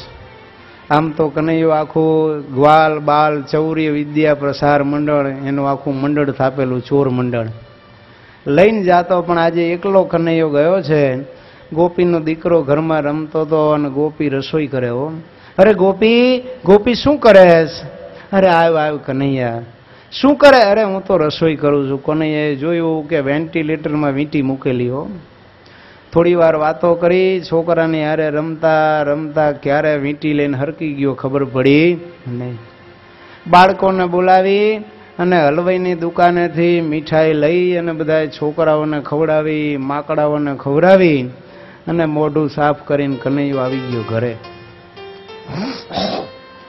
અને આ બાજુ બન્યું એવું કે હવે ગોપી રસોઈ કરીને ઊભી થઈ અને વીંટી જ્યાં શોધે ત્યાં મળે નહીં. દીકરાને પૂછ્યું ત્યારે કે માં મેં તો વીંટી લીધી નથી. ખ્યાલ આવ્યો કે નટખટ કનૈયો આજ આવ્યો તો છાનો માનો રમતો તો આ એના જ કારસ્તાન છે.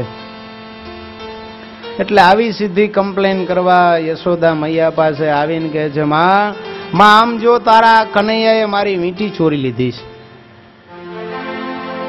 ફરિયાદ કરે છે મૈયા પાસે. સુન માત જશોદા ગોરી તેરે લાલ અંગૂઠી ચોરી. સુન માત જશોદા ગોરી તેરે લાલ અંગૂઠી ચોરી. करत रसोई अपने करते काढ़ी धरी एक ठोरी. कहाँ जानो कहाँ कर के माई नजर चुराई मोरी.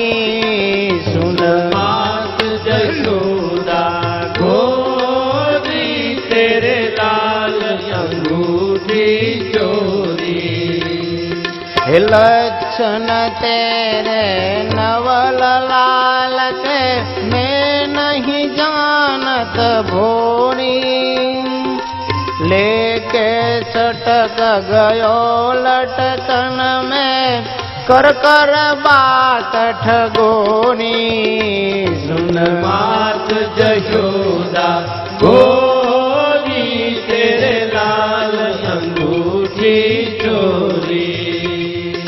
नित नित घर में पैठ के माखन लेता है जोरा जोरी.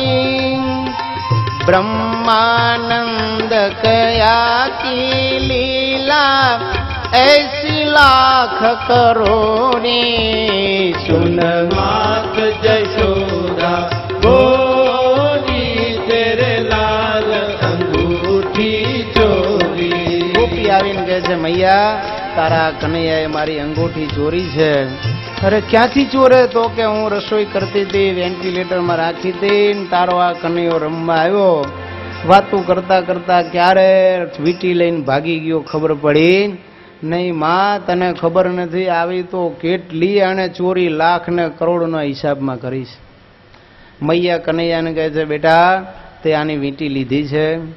અરે મૈયા વીંટી કેવી હોય એ જ મને તો ખબર નથી. પહેલા અંગૂઠી કેને કહેવાય એ જ ખબર નથી. માં કહે છે કે બેટા આપી દે. કે આ કનૈયો કે મૈયા આપણા ઘરમાં દહીં દાગ માખણ દૂધની કાંઈ કમી છે તો હું બીજાની ઘરે ચોરીને વીંટી ચોરીને મઈ માખણ ખાઉં? માં મેં લીધી જ નથી. યશોદા મૈયા સમજાવે છે બેટા તું નાનો છે ને આમ ચોરી કરે એ બરાબર નહીં.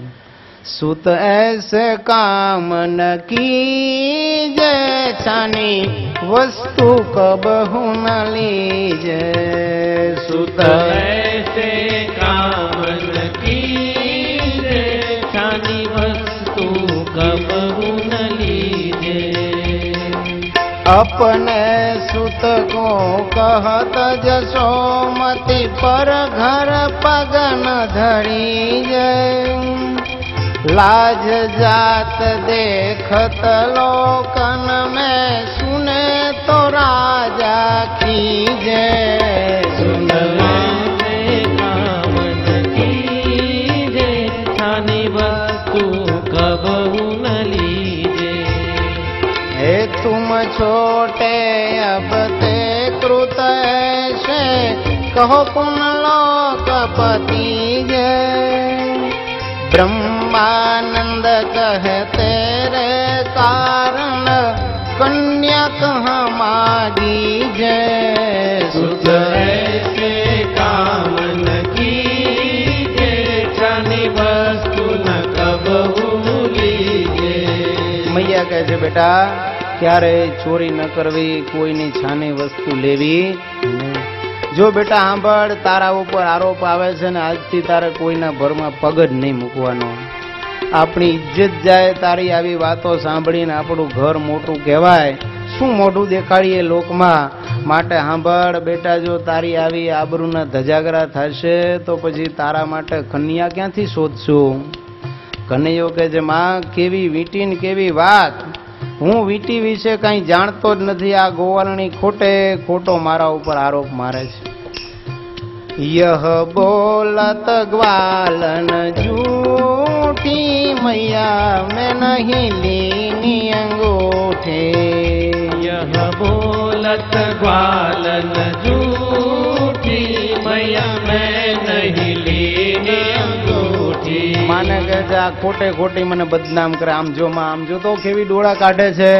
जो बन धन को जो रजनावत रहता है निश दिन रूठी छोटो देखी डरावत मोको देवत गालय पूठी. यह बोलत ग्वालन झूठी मैया मैं नहीं लीनी अंगूठी. માં ગોપી એવી ખતરનાક છે. રોજ આમ મારા સામું ડોરા કાઢે ને મને એકલો જોવે ને મારવા દોડે છે. માં રોજ મને ડરાવે ને માં તને તારી આગળ બોલાય નહીં આવડી આવડી ગાળો દે મને. એવી આ ખતરનાક ગોપી છે. કુન જાને યા કી કુન લે ગયો ઊંઘત ઉઠી. ब्रह्मानंद कहे नहीं मानो तो खोल देख लो मुट्ठी. यह बोलत ग्वालन झूठी मैया मैं नहीं लीन अंगूठी. કનૈયો કહે છે માં આમ જો ને ઊંઘની ઉઠી આવી છે ઊંઘમાંથી એને ખબર જ નથી ક્યાંક બીજે વીંટી મૂકીએ છે ને ખોટો મારા ઉપર આરોપ મૂકે છે. મૈયા કહે છે નહીં બેટા તે લીધી જ છે અમથો આરોપ મૂકે. કનૈયો કે લે આ મુઠ્ઠી ખોલી જોઈ લે બસ. બીજે તારે જડતી લેવી હોય તો લઈ લે. આ પીતાંબરની પાટલી ખોલી બસ. પણ વીટી તો કંદોઈને દઈને આવ્યો થોડી અહીં હોય. કહે છે માં તારે જે જડતી લેવી હોય લઈ લે બધોય તપાસ્યો પણ વીટી મળી નહીં. ગોપી કહે છે માં હરદમ ખોટો છે એનું માનતા નહીં હો. સબ કહત હૈ ઝૂઠ કનૈયા સાચી મત માનો મૈયા. सब कहत है झूठ कन्हैया साची मत मानो मैया. हे मोहन चोर अंगूठी मोरी सोदिनी हलवैया. सब देखत हलवाई पासे लीनी शेर मिठैया. सब कहत है झूठ कन्हैया साची मत मानो मैया. આજે તો ગોપી છે ને બધા સબૂત લઈને આવી છે. કહે છે મૈયા આ કનૈયાનું તું માનતી નહીં આ જન્મથી ખોટો છે. હા પણ આજ તો હું પ્રૂફ લઈને આવી છું. વીંટી મારી ચોરીને ગયો હલવાઈની દુકાને દઈને બધા છોકરાને ને વાંદરાને મીઠાઈ ખવડાવી છે. કનૈયો કે ભારે કરી આ તો પાકું સબૂત લઈને આવી છે. હવે જો કાંઈ નહીં કરીએ તો આજે ચોર સાબિત થઈ જશું. કનૈયાએ શું કર્યું એના નાના દીકરાનું રૂપ લીધું અને રડતો રડતો આવ્યો. આવીને એની ગોપીને હાથ પકડીને કહે છે, માં મને મોટા ભાઈ જેવી વીંટી લઈ દે, એને આપીને મને કેમ નથી આપતી? કનૈયો કે જોયું માં, એનો મોટો છોકરો વીંટી ચોરી ગયો છે ને આરોપ મારા ઉપર મૂકે છે. યશોદા મૈયા એવા ખીજાણા કે શરમ નથી આવતી? મારો દીકરો રાજાનો કુંવર છે ને તારી વીંટી ચોરે? તારો દીકરો ચોર છે ને મારા દીકરાનું નામ લીધું, ખબરદાર જો આ બાજુ પગ મૂક્યો છે તો મારા દીકરાને ખોટી બદનામ કરે. થા હલતી. કનૈયો તો આમ પાછળથી ગોપીને કે લેતી જા, આ તો તારા દીકરાનું રૂપ લીધું, પણ જો બીજી વાર ફરિયાદ કરી તારો ધણીનું રૂપ લઈશ. ગોપી ખૂબ ભૂલી ગઈ, કોઈ દી ફરિયાદ કરવા આવે નહીં હો. જેમ કૃષ્ણ કનૈયાલાલ વ્રજમાં લીલા કરતા એમ ભગવાન બાલ ઘનશ્યામ પણ છપૈયામાં ભક્તો આવી અદ્ભુત લીલા કરતા. ભગવાન બાલ ઘનશ્યામ એક વખત રમીને ઘરે આવ્યા. ભાભીને કહે છે, મને બહુ ભૂખ લાગી છે. સુવાસીની ભાભી કે ભૈયા થોડી વાર રૂકો, હમણાં ગરમ ગરમ રસોઈ ખવડાવું. ઘનશ્યામ કે મને તો બહુ ભૂખ લાગી છે. વીંટી લઈને ભાગી ગયા. હલવાઈની દુકાને જઈ અને બધા મિત્રોને વાંદરાને ખવડાવી અને પછી તો ભગવાન તો પાકા બોલી કેવી ખરેલી કે હું ધરાવું એટલી મીઠાઈ આપવાની. અને ભગવાન તો પલાઠી વાળીને બેસી ગયા. હલવાઈને એમ કે આ તો મોંઘી વીંટી છે હીરાવાળી, આ ભાવમાં કંઈ ખોટું નથી, આ બચ્ચું ખાઈ ખાઈને કેટલું ખાશે? એટલે કન્ડિશન માન્ય રાખી આખી દુકાન એની ખાલી કરી નાખી ઘનશ્યામ મહારાજે. તોય ધરાય નહીં. બાજુમાં એના ભાઈની દુકાન, અડધી દુકાન એની ભરેલી હતી, એ મીઠાઈ ખાઈ ગયા. તોય ઘનશ્યામ ધરાણા નહીં, હલવાઈ મૂંઝાણા. એની ઘરવાળી કે આ ઘીનું કુડલું મૂકો એટલે ઊભા થશે. ઘી જમી ગયા. પછી તો હલવાઈ પાસે કાંઈ ન રહ્યું, હાથ જોડીને માફી માગી છે. ત્યારે ઘનશ્યામ મહારાજ પાણી પીને ઊભા થયા, પેટ ઉપર હાથ ફેરવતા આવ્યા ઘર બાજુ. ત્યાં અહીંયા સુવાસીની ભાભીએ મામીને કમ્પ્લેન કરી માજીને કે બા આજે ઘનશ્યામ વીંટી ચોરીને ગયા છે. ને પછી હલવાઈ પાસેથી વીંટી પાછી લેવા ગયા. હલવાઈ કહે છે, ધર્મદેવ આ તમારો ઘનશ્યામ મારી આખી દુકાન, ભાઈની અડધી દુકાન ને ઘીનું કુડલું ખાલી કરી ગયો, વીંટી છે ને માગો છો? ઘનશ્યામ મહારાજ કે આ હલવાઈ અર્ધમ ખોટો છે, ખોલો એની દુકાન, તાળું મારી દીધેલું. જ્યાં દુકાન ખોલે ત્યાં હતી એમને મીઠાઈ બધી ભરેલી. એના ભાઈની દુકાન પણ એમને એમ બધા મીઠાઈના પાત્રો ભરેલા. ઘીનું કુડલું જોવે તો એ આખું ભરેલું હો. અને પછી તો હલવાઈને મારવા માટે રામ પ્રતાપભાઈ તૈયાર થયા. ત્યારે પગમાં પડીને કહે છે કે દાદા મોટા ભાઈ પતાવી દેશે. આ તમારા ઘનશ્યામ છે ને એ ભગવાન છે, મારી મીઠાઈ ખાઈ ગયા હતા એ હકીકત છે, માટે મારા ઉપર રાજી રહ્યો ને લ્યો આ વીંટી પાછી લ્યો. આ ભક્તો કૃષ્ણ ભગવાનના ચરિત્ર તો કેવળ દસમ એકાદશ ને દ્વાદશ સ્કંધમાં છે.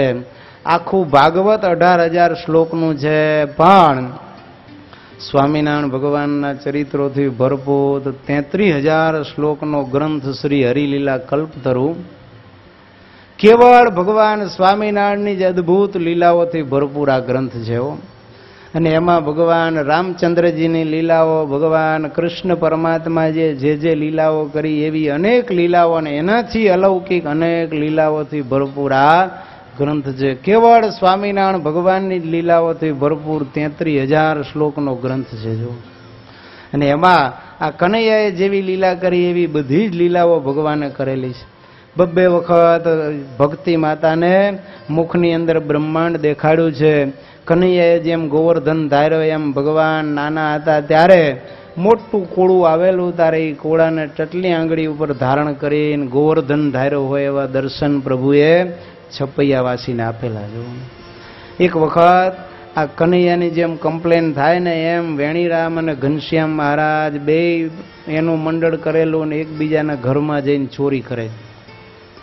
એટલે લક્ષ્મી મામી આવીને સુવાસીની ભાભી અને ભક્તિ માતાને વઢવા માંડ્યા કે તમે આ ઘનશ્યામને બહુ ચડાવ્યો છે, રોજ મારા ઘરમાં ચોરી કરે છે, માખણ ખાઈ જાય છે.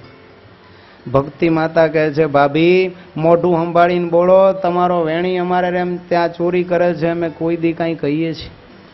સુવાસીની ભાભી કહે છે, મામી અમારા ઘનશ્યામને ચોર કીધો તો ખબરદાર છે, જો ચોરી કરતો હોય તો રંગે હાથે પકડો તો સાચું માનીએ.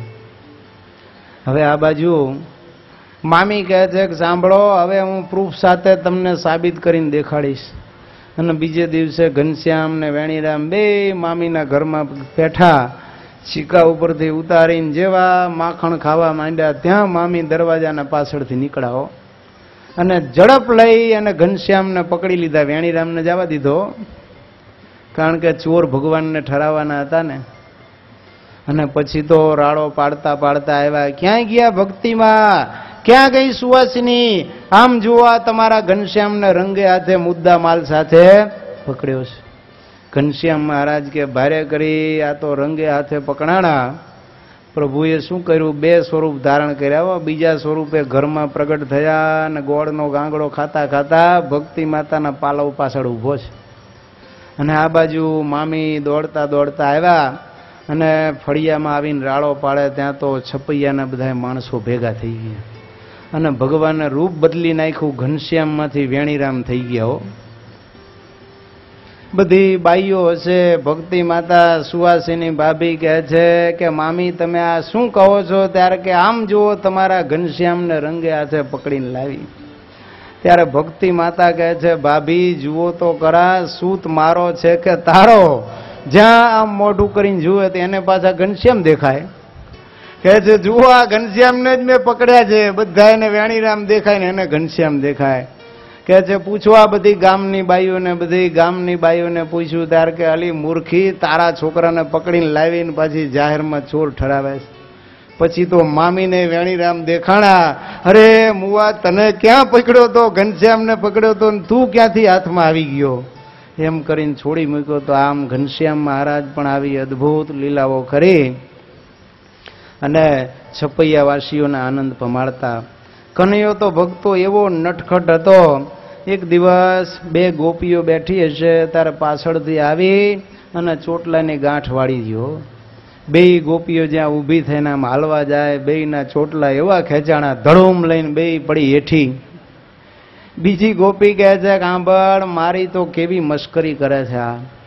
જમનામાં પાણી ભરવા ગઈ તે ત્યાં ગિલોર લઈને એવું આમ નિશાન લઈને માર્યું કે મારી માટલી પાણીની હતી, ફોડી નાખી ને પાણીની ધાર મારા ઉપર થઈ. ત્યાં તો શ્લોક બોલ્યો કે સ્નાનમ સમર્પયામિ. લ્યો, નવડાવી દીધી કે મને. ત્રીજી ગોપી કહે છે આ કનૈયાના તો એટલા બધા ત્રાસ છે, સાંભળો.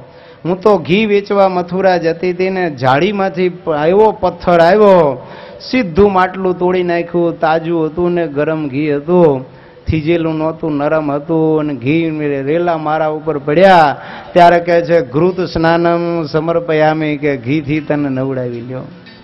હું તો કે આવી ફરિયાદ કરવા યશોદા મૈયા પાસે, ત્યારે મારા પહેલા તો ઘરે પહોંચી ગયો અને કહે છે કે માં, આ ગંદુ ફૂગ લાગી ગયેલું ગંધાતું ઘી વેચવા જાતી હતી ને એટલે મેં એની માટલી ફોડી નાખી. માં, આવું ઘી વેચે તો લોકો ખાય તો માંદા ન પડી જાય? ગરીબ લોકો લે એનું ઘી જાય, દવા દારૂના પૈસા. એમાં અમારું તો આખું સ્વાસ્થ્યનું એક મંડળ સ્થાપેલું છે. માટે અમે આવી રીતે આવું ચલાવી. અને એમાં હું તો ફૂડ ઇન્સ્પેક્ટર છું, એ સંસ્થાનો વડો છું, તો કેમ આવું ચલાવવા દઉં? માં કહે છે ગોપી ખબરદાર જો આવું ખરાબ ઘી વેચ્યું છે તો. ગોપી કે 3 દી સુધી ધૂળ ને પાવડરથી નહીં. ત્યારે માંડ ચિકાસ ગઈ. કપડાં તો એક જોડી ઘી વાળા નાખી દેવા પડ્યા. એ વખતે આવા સાબુન પાવડર હતા નહીં. જો માટે આ કનૈયો તો એટલો તોફાની છે, ન પૂછો વાત. ચોથીને કે તને, ઈ કે મારે તો ભાઈ કીધા જેવી વાત નથી. અરે કહેતો ખરી, અરે પણ નથી કીધા જેવું. પણ તોય કહેતો ખરી તા કે સાંભળ, અમે તો બે જણા હુતા હતા ને ફળિયામાં. કોણ જાણે ક્યારે અમે તો રાતે 12 ગામથી આવેલા ને એવી ઘાટી ઊંઘ આવી ગઈ. તે રાતે તમારા ભાઈની દાઢી મારો ચોટલો બે બાંધી ગયો.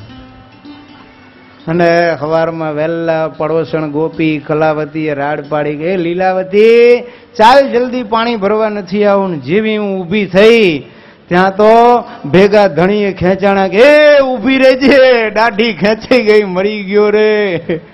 ત્યાં તો હું છટકીને પડી હેઠી.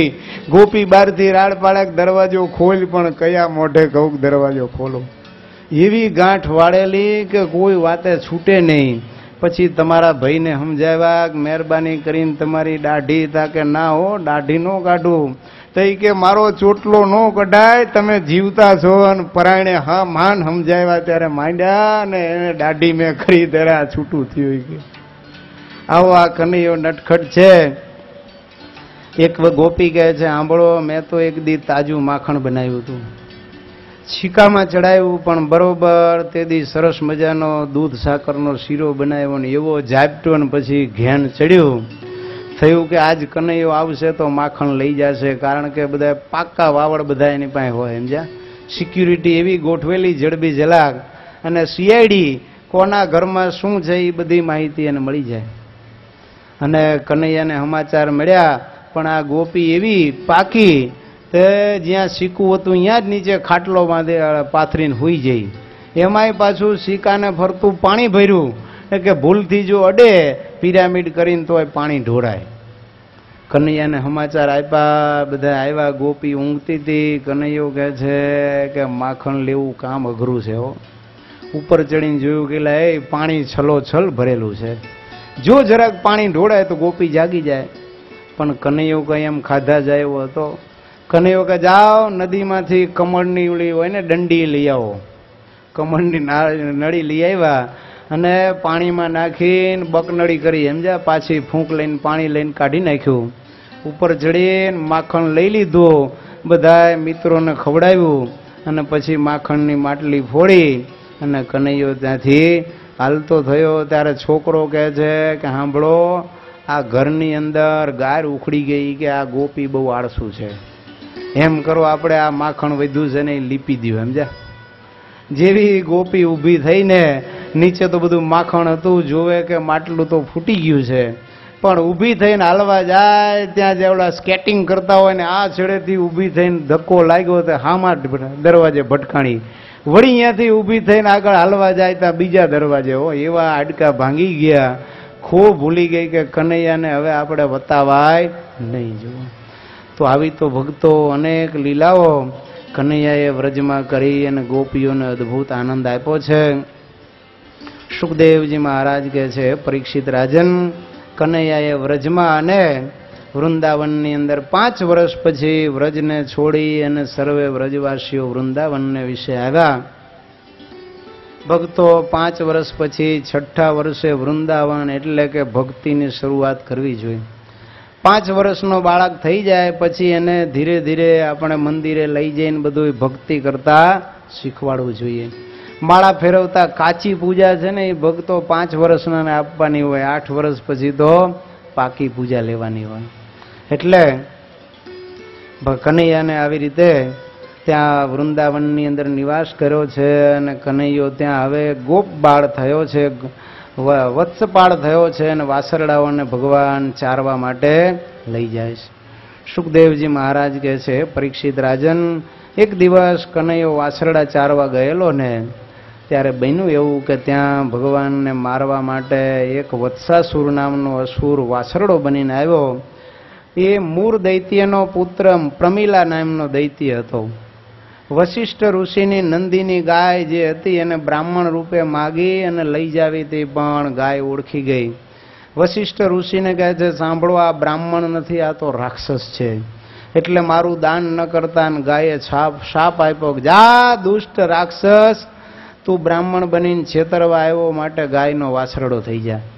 એટલે એ દૈત્યને બીજો જન્મ વાસરડાનો આવ્યો અને એ દૈત્યે ગાય અને મુનિની પ્રદક્ષિણા કરીને માફી માગી. ત્યારે ગાય કે જા વૃંદાવનમાં વાસરડામાં પેસીશ ત્યારે કૃષ્ણને હાથે તારી મુક્તિ થશે.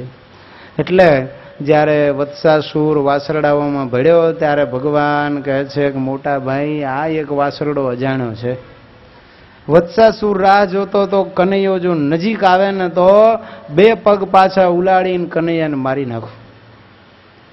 પણ જેવો નજીક ગયો ત્યાં ભગવાન એના પહેલા ચેતી ગયા અને પાછળના 2 પગ પકડીને એવા ચક્કર ફેરવીને નાખ્યો હેઠો, એના પ્રાણ નીકળી ગયા. બોલો કૃષ્ણ કનૈયા લાલ કી જય. એક દિવસ યમુનાના કિનારે પ્રભુ વાછરડા પાવા ગયા ને ભક્તો ત્યાં બકાસુર પૂતનાનો ભાઈ એ બગલાનું રૂપ ધારણ કરીને ત્યાં ઊભો તો. જેવો કનૈયો પાણી પીવા ગયો ને ઝડપ મારીને ચાંચની અંદર લઈ લીધો. ભગવાનને જાણ્યું કે આ તો રાક્ષસ છે. એવું ગરમ સ્વરૂપ પોતાનું કર્યું. તાળું એનું બળવા માંડ્યું એટલે મોઢું પોળું કરીને કનૈયાને ઓખી નાખ્યો. અને તરત જ કનૈયાએ પોઝિશન લઈ લીધી અને બીજી ક્ષણે જ્યાં બગલો ચાંચ મારવા આવ્યો, બે હાથે ઉપલી અને નીચલી ચાંચ પકડી અને વીરણનું ઘાસ ચીરે એમ બે ચીરા કરી અને બગલાને ફેંકી દીધો. બોલો કૃષ્ણ કનૈયા લાલ કી જય.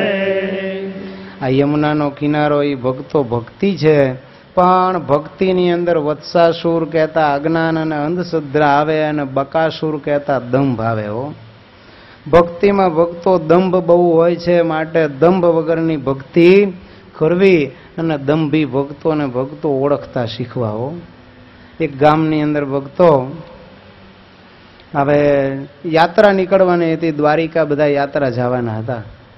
ત્યારે બધાને એમ થયું કે આપણે સાથે ગાવા વગાડવા વાળા હોય તો સારું. એટલે એ ગામની અંદર બે વાઘરી હતા, કાનો ને દાનો. એકને વગાડતા આવડે ને એકને ગાતા આવડે. બે વાઘરીને ગામ લોકો કહે છે ભક્તો અમારી જોડે આવો, ત્યારે કે અમને ન ફાવે. ધરાહારથી કે હાલો તમારું બધું જાત્રાનું ખર્ચ અમે ઉઠાવશું. ગયા જાત્રા કરવા. દ્વારિકા બધાએ નિયમ લીધા અને કે તમે નિયમ લ્યો. બહુ કહ્યું ત્યારે પછી એમ કીધું કે ભાઈ આજથી હિંસા કરશું નહીં. નિયમ લઈને આવ્યા ઘરે, પણ એમ કાંઈ લખણ જાય. પાર ગૌએ બોલી બદલે તરુવર બદલે શાખા. બાર ગૌએ બોલી બદલે તરુવર બદલે શાખા. બુઢાપામાં કેશ બદલે પણ લખણ ન બદલે લાખા. હો, બરોબર એક દિવસ જલઝીણી એકાદશીનો ઉત્સવ અને આ બે જણા નદીએ નાવા ગયા. હો, પછી તો ભગત તરીકે ઓળખાતા બે. પણ જ્યાં નાવા ગયા ને ત્યાં ઘો એક દેખાણી. કાનો કહે છે દાના છે ને ઘો આજનો ફરાળ થાય એવી. દાનો કે મુકાય નહીં, આ ભાવમાં ખોટી નથી. બે જણાએ ઘો પકડી લીધી, પણ એમાં મોડું થઈ ગયું. સવારમાં પ્રભાત ફેરી વહેલી નીકળે એટલે હરિભક્તો કહેલા મોડું થઈ ગયું, જાઓ જલ્દી કાના દાનાને બોલાવો. બે જણા આવ્યા દોડતા, કહેલા હાલો મોડું થઈ ગયું. ઓલા કે ભારે ખરી, પણ ઘોને હવે છૂટી તો મુકાય નહીં. કાનો કે શું કરશું? તા કે નજીક આવે એ પેલા ધોતિયામાં વળ લઈને વીંટી લે. ધોતિયામાં વળ લઈને વીંટી લીધી. બે જણા કે કપડાં ખૂબે મૂકીને આવી ત્યારે કે ઉતાવળ છે, ખૂબે નથી જવું, બારોબાર હાલો. ધોતિયા અમે મૂકી આવીને સીધા લઈ લીધા ગામના મંદિરે અને દાનાને કેળ ઉપર તબલા બાંધ્યા. કાનાએ મંજીરા લીધા અને માંડ્યા કીર્તન ગાવા અને પ્રભાત ફેરીમાં હાલવા.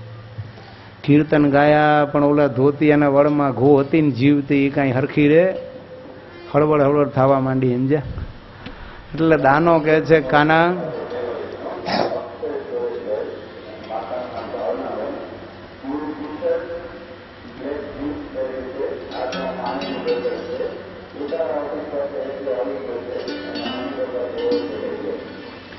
દાનો કહે છે કાના એમ કરીને આજ તો હું ભજન ગાઉં. ત્યાં તો બધા ભક્તો રાજી થઈ ગયા, ભલે થઈ જાય, આજ મોટો દિવસ છે ને. દાનો કોઈ દી ગાતો ને, એને આજ હુરાતન એલા કે ગાવા દો એને. અને દાનાએ કીર્તન ઉપાડ્યું. એલા હળવળ હળવળ થાય છે કુંવર કાનુડા. એવા હળવળ હળવળ થાય છે કુંવર કાનુડા. બધાએ તો કે આ હા હા કેવો આ તો છૂપો રુસ્તમ નીકળો, કેવું સરસ ગાય છે. ત્યારે સામે ઓલો કાનો જવાબ આપે છે હેલા દોકડ તાણીને બાંધ નંદના નાનડિયા. તાણીને બાંધ નંદના નાનડિયા. બધા નાચે ગાયને ઝૂમે. દાનો કે જેલા જરાક તબલા ઢીલા થઈ ગયા એમ કરો ને, ટાઈટ બાંધો. એટલે બરોબર કચકચાવીને પેલું ખેસ્યું હોય ને પાછળથી ટાઈટ બાંધવું, એમાં શું થયું? પૂંછડી દબાણીને મોઢું ખુલ્લું રહી ગયું અને માંડી બટકા ભરવાઓ. દાનાએ પાછું ભજન ઉપાડ્યું. હેલા તોય હખણી રેતી નથી કુંવર કાનુડા. હેલા તોય હખણી રેતી નથી કુંવર કાનુડા. કાનો જવાબ આપે હેલા ભોડું મરડી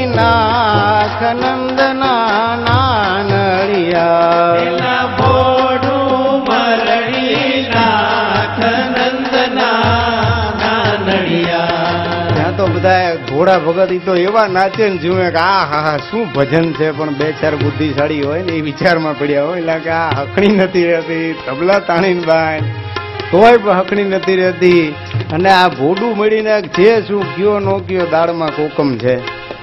એટલે બે ચાર જણા આગેવાન હતા ને ઈ કે હે ભજન બંધ રાખ, બીજા કે હે મૂકો માથાકૂટ, આવી રંગત જામી છે ને તમે રંગમાં ભંગ પાડો. પેલા કે નહીં નહીં બેનો કે બધા આગળ જતા રહી, એટલે પણ બંધ કરો આ બધી માથાકૂટ. ઘણા હોય ને એવા પાછા ક્રોધી, તમે આ માન જામી છે બરોબર અને તમે આ ભક્તિમાં ભંગ પાડો.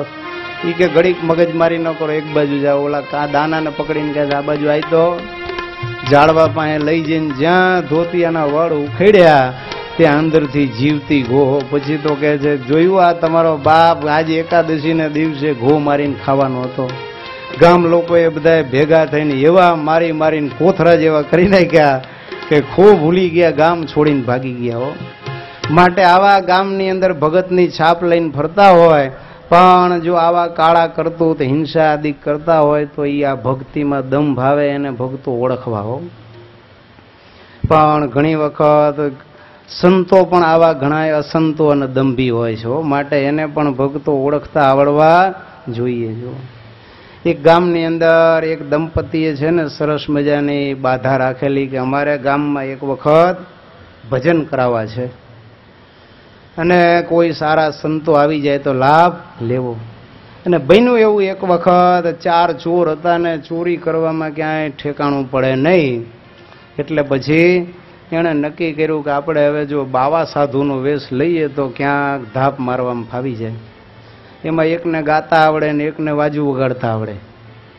એટલે ચાર ચોર ભેગા થઈને આ ગામમાં આવ્યા ને એવા ભજનની રમઝટ બોલાવી લોકો ખુશ થઈ ગયા. હો કે હા હા હા શું ભજનિક સાચા સંતો છે. બધા ઊભા થયા ત્યારે પેલા દંપતી આવીને પ્રાર્થના કરી કે બાપુ મારા ઘરે તમે આવો. અને આ તો વાતમાં મોણ ઘાલે હો પાછા માન ખાય કે જે સાંભળો અમે તો મંદિરે જ ભજન કરીએ, ક્યાંય કોઈના ઘરે જાતા નથી. પેલો પટેલ કહે છે કે ભલા માણસ કેટલાય વર્ષથી મારી માનતા અધૂરી છે, મેં માનતા રાખી કે એક વખત ભજન કરવા છે, માટે કૃપા કરો ને પધારો. ત્યારે કે સાંભળો ચાર જણા તો નહીં આવીએ પણ બે જણા આવીએ, તમારો બહુ ભાવ છે ને ભગત. ઠીક ત્યારે બધા તૈયાર થયા. ઓલો તો પટેલ દોડતા દોડતા ઘરે ગયો, ઘરવાળાને કે તમે લેતા આવો, હાલો તૈયારી કરો બધી. એક જણાએ વાજુ લીધું ને એક જણાએ તબલા લીધા અને ઓલા બેને સૂચના આપી કે તમે પાછળ આવજો. અને આવ્યા ઘરે ત્યાં ભગત તો ઓસરીમાં ગાડલું પાથરે તા કે ઓસરીમાં નહીં, આપણે અહીં ફળિયામાં બરોબર છે, અજવાળામાં પવન આવે ને ઠંડો, ફળિયામાં ગાડલા પાથરીને બેઠા અને પછી ભજન ઉપાડ્યું. અને ઓલા બે જણા પાછળ ખાતર પાડવા આવી ગયા. ડાબે રે ખૂણે ડામચીઓ ને ભાઈ જમણે ખૂણે બાંધી ઘોડી, પાછલે પસવાડે સૂતેલી છોડી, પાછલે પસવાડે સૂતેલી છોડી, એની હીરા કંઠી લેજો તોડી, ભગતો રાત રહી છે થોડી, ભગતો રાત રહી છે થોડી. આ બાજુ ભજન હાલે અને પાછળ દિવાલમાં કાણું પાડીને ઓલા અંદર બેઠા હો. એટલે આ બે જણા સૂચના આપે છે સાંભળો, ડાબી સાઈડ ઉપર ડામચીઓ છે, જમણી સાઈડ ઘોડી બાંધી છે, પાછળ છોડી હુતી હીરાકંઠી જાડી પહેરેલી છે હોનાની, એ લઈ લીજો, લેવાની ભૂલતા નહીં. અને આ બાજુ ઓલા ભગત ને ભગતાણી કે આ હા હા શું બાપુ ભજન ગાય, ઝીલતા જાય ને ભજન ગાતા જાય. ભગત ને કહે છે કે ભગત આ ચાવીનો જુડો, આ ડામચીઓ, આ ઘોડી, આ છોડી, આ હીરાકંઠી કાંઈ ભેગું હાલવાનું નથી. હો કે હા બાપુ વાત સાચી હો તમારી. ઓલા અંદર બેઠા ઘરની અંદર ફાંફા મારે પણ ચાવીનો જુડો ન મળે. એટલે આ કીર્તનમાં કહે છે ચાવીનો જુડો સામે જ પડ્યો, લેજો તમે જટ દોડી, પેટી પટારા ભાઈ ઉઘાડી લેજો, પેટી પટારા ભાઈ ઉઘાડી લેજો, એ બાકી રહે ન કાંઈ હોજી, ભગતો રાત રહી છે થોડી, ભગતો રાત રહી છે થોડી. ભગત ને કહે છે ભગત આ ચાવીનો જુડો આમ નામ પડ્યો રહેવાનો છે, પેટી પટારા કાંઈ ભેગું હાલવાનું નથી. આમ જુઓ 60 ઉપર તો થઈ ગયા, બહોત ગઈ ને થોડી રહી, થોડી ઓર ભજા. જો કહે છે કે હવે તો આ થોડી જિંદગી રહી છે ને એમાં ભગવાન ભજી લેવા. પેલાને કહે છે ઈ સામે જુડોરીઓ અંદર પેટી ને પટારા બધું ઉગાડીને કાંઈ બાકી રહેવા દેતા નહીં હો. ઓલાએ તો બધું ભેગું કરીને પોટલા વાળ્યા, અહીંયાથી ઊભા થયા. એટલે આને એમ થયું કે હવે ભેગા ક્યાં થવું, એટલે પાછા કહે છે નદી ને નાળા તમે ઉલંઘી જાજો, ભૂલા પડો નહીં ક્યાંય હોજી. એ ભૂલા પડો તો ધ્યાન જ રાખજો, ભાદરે ભેગા થઈ હોજી. ભગતો રાત રહી છે થોડી, ભગતો રાત રહી છે થોડી. કે છે નદી નાળા ઉલ્લંઘીને જાજો, ઊભી પાછળીએ પણ ભાદરે ઉભા રહીજો, અહીંયા ભેગા થઈને ભાગ પાડશું. આ બાજુ ભગતને કહે છે ભગત ધામમાં જાતા નદી નાળા સ્વર્ગ આ બધું આડું આવે ને એમાં ક્યાંય ભૂલા ન પડતા. ભાદરા એટલે ભગવાનનું ધામ, અહીંયા આપણે ભેગા થવાનું છે. વાહ બાપુ વાહ, શું ભજન ગાઓ છો. પછી એવો ઓલા બે નીકળી ગયા એટલે નામાચરણ વાર્યું. ગુરુ પ્રતાપે ભાઈ ખંધોજી બોલ્યા, બોલ્યા ગુરુ ખરવાણી. હે ભગત તારું ઘર સંભાળી લેજે, ભગત તારું ઘર સંભાળી લેજે. આ ભજન કર્યા ધૂળ ધાણી, ભગતો રાત રહી છે થોડી, ભગતો રાત રહી છે થોડી. ગુરુ પ્રતાપે ખંધોજી એટલે લુચ્ચો, બોલ્યા ગુરુ ખરવાણી એટલે ગધેડાની વાણી. હે ભગત ઠીક ત્યારે લે, હવે અમારે તો મોડું થઈ ગયું, 2:30 તો નાવા જવાનું હોય, માટે રાજી રહેજે. આ તારી ઈચ્છા હતી તે પૂરી કરી, ઠીક લે ત્યારે એ હાલ્યા આવે એમ. ભગત કે અરે રોકાવ રોકાવ, મારે તમને દક્ષિણા હતા કે કાંઈ દક્ષિણા નો છે. ઓલા જ્યાં અંદર દક્ષિણા લેવા ગયા, પેટી ખભે નાખીને મેલ તાણી ચાલી હો. અંદર જઈને ભગત જોવે ત્યાં તો પેટી પટારા બધું ઉઘેડીને કાંઈ નહીં હો, બધું જ લઈને ભાગી ગયેલા જો. માટે આવા અસાધુઓને તમે સાધુ જાણીને ઘરમાં ગાલો અને સેવા પૂજા કરો તો ભિખારી થવાના વાળું આવે. માટે આવા દંભી અસાધુઓને ઓળખીને ભક્તો સાચા સંતનો સમાગમ કરશો તો સુખી થશો.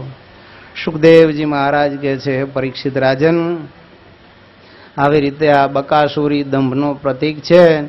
એની ઉપલી ચાંચ છે એ લોભ છે અને નીચલી ચાંચ છે એ અસત્ય છે. જુઓ તો આવી રીતે આવા આ બકાસુરને ભગવાને માર્યો છે. અઘાસુરી પૂતનાનો નાનો ભાઈ એટલે કે પાપ.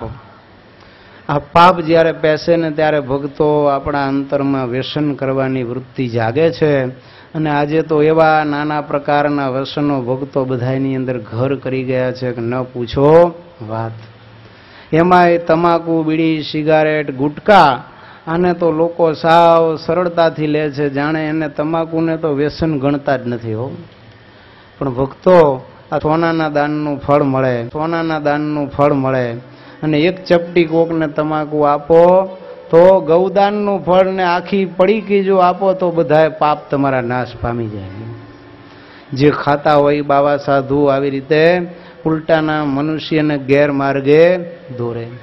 પણ તમાકુની અંદર ભક્તો ભણ્યા હશે અને ખબર છે કે નિકોટીન નામનું ઝેરી તત્વ આવે છે.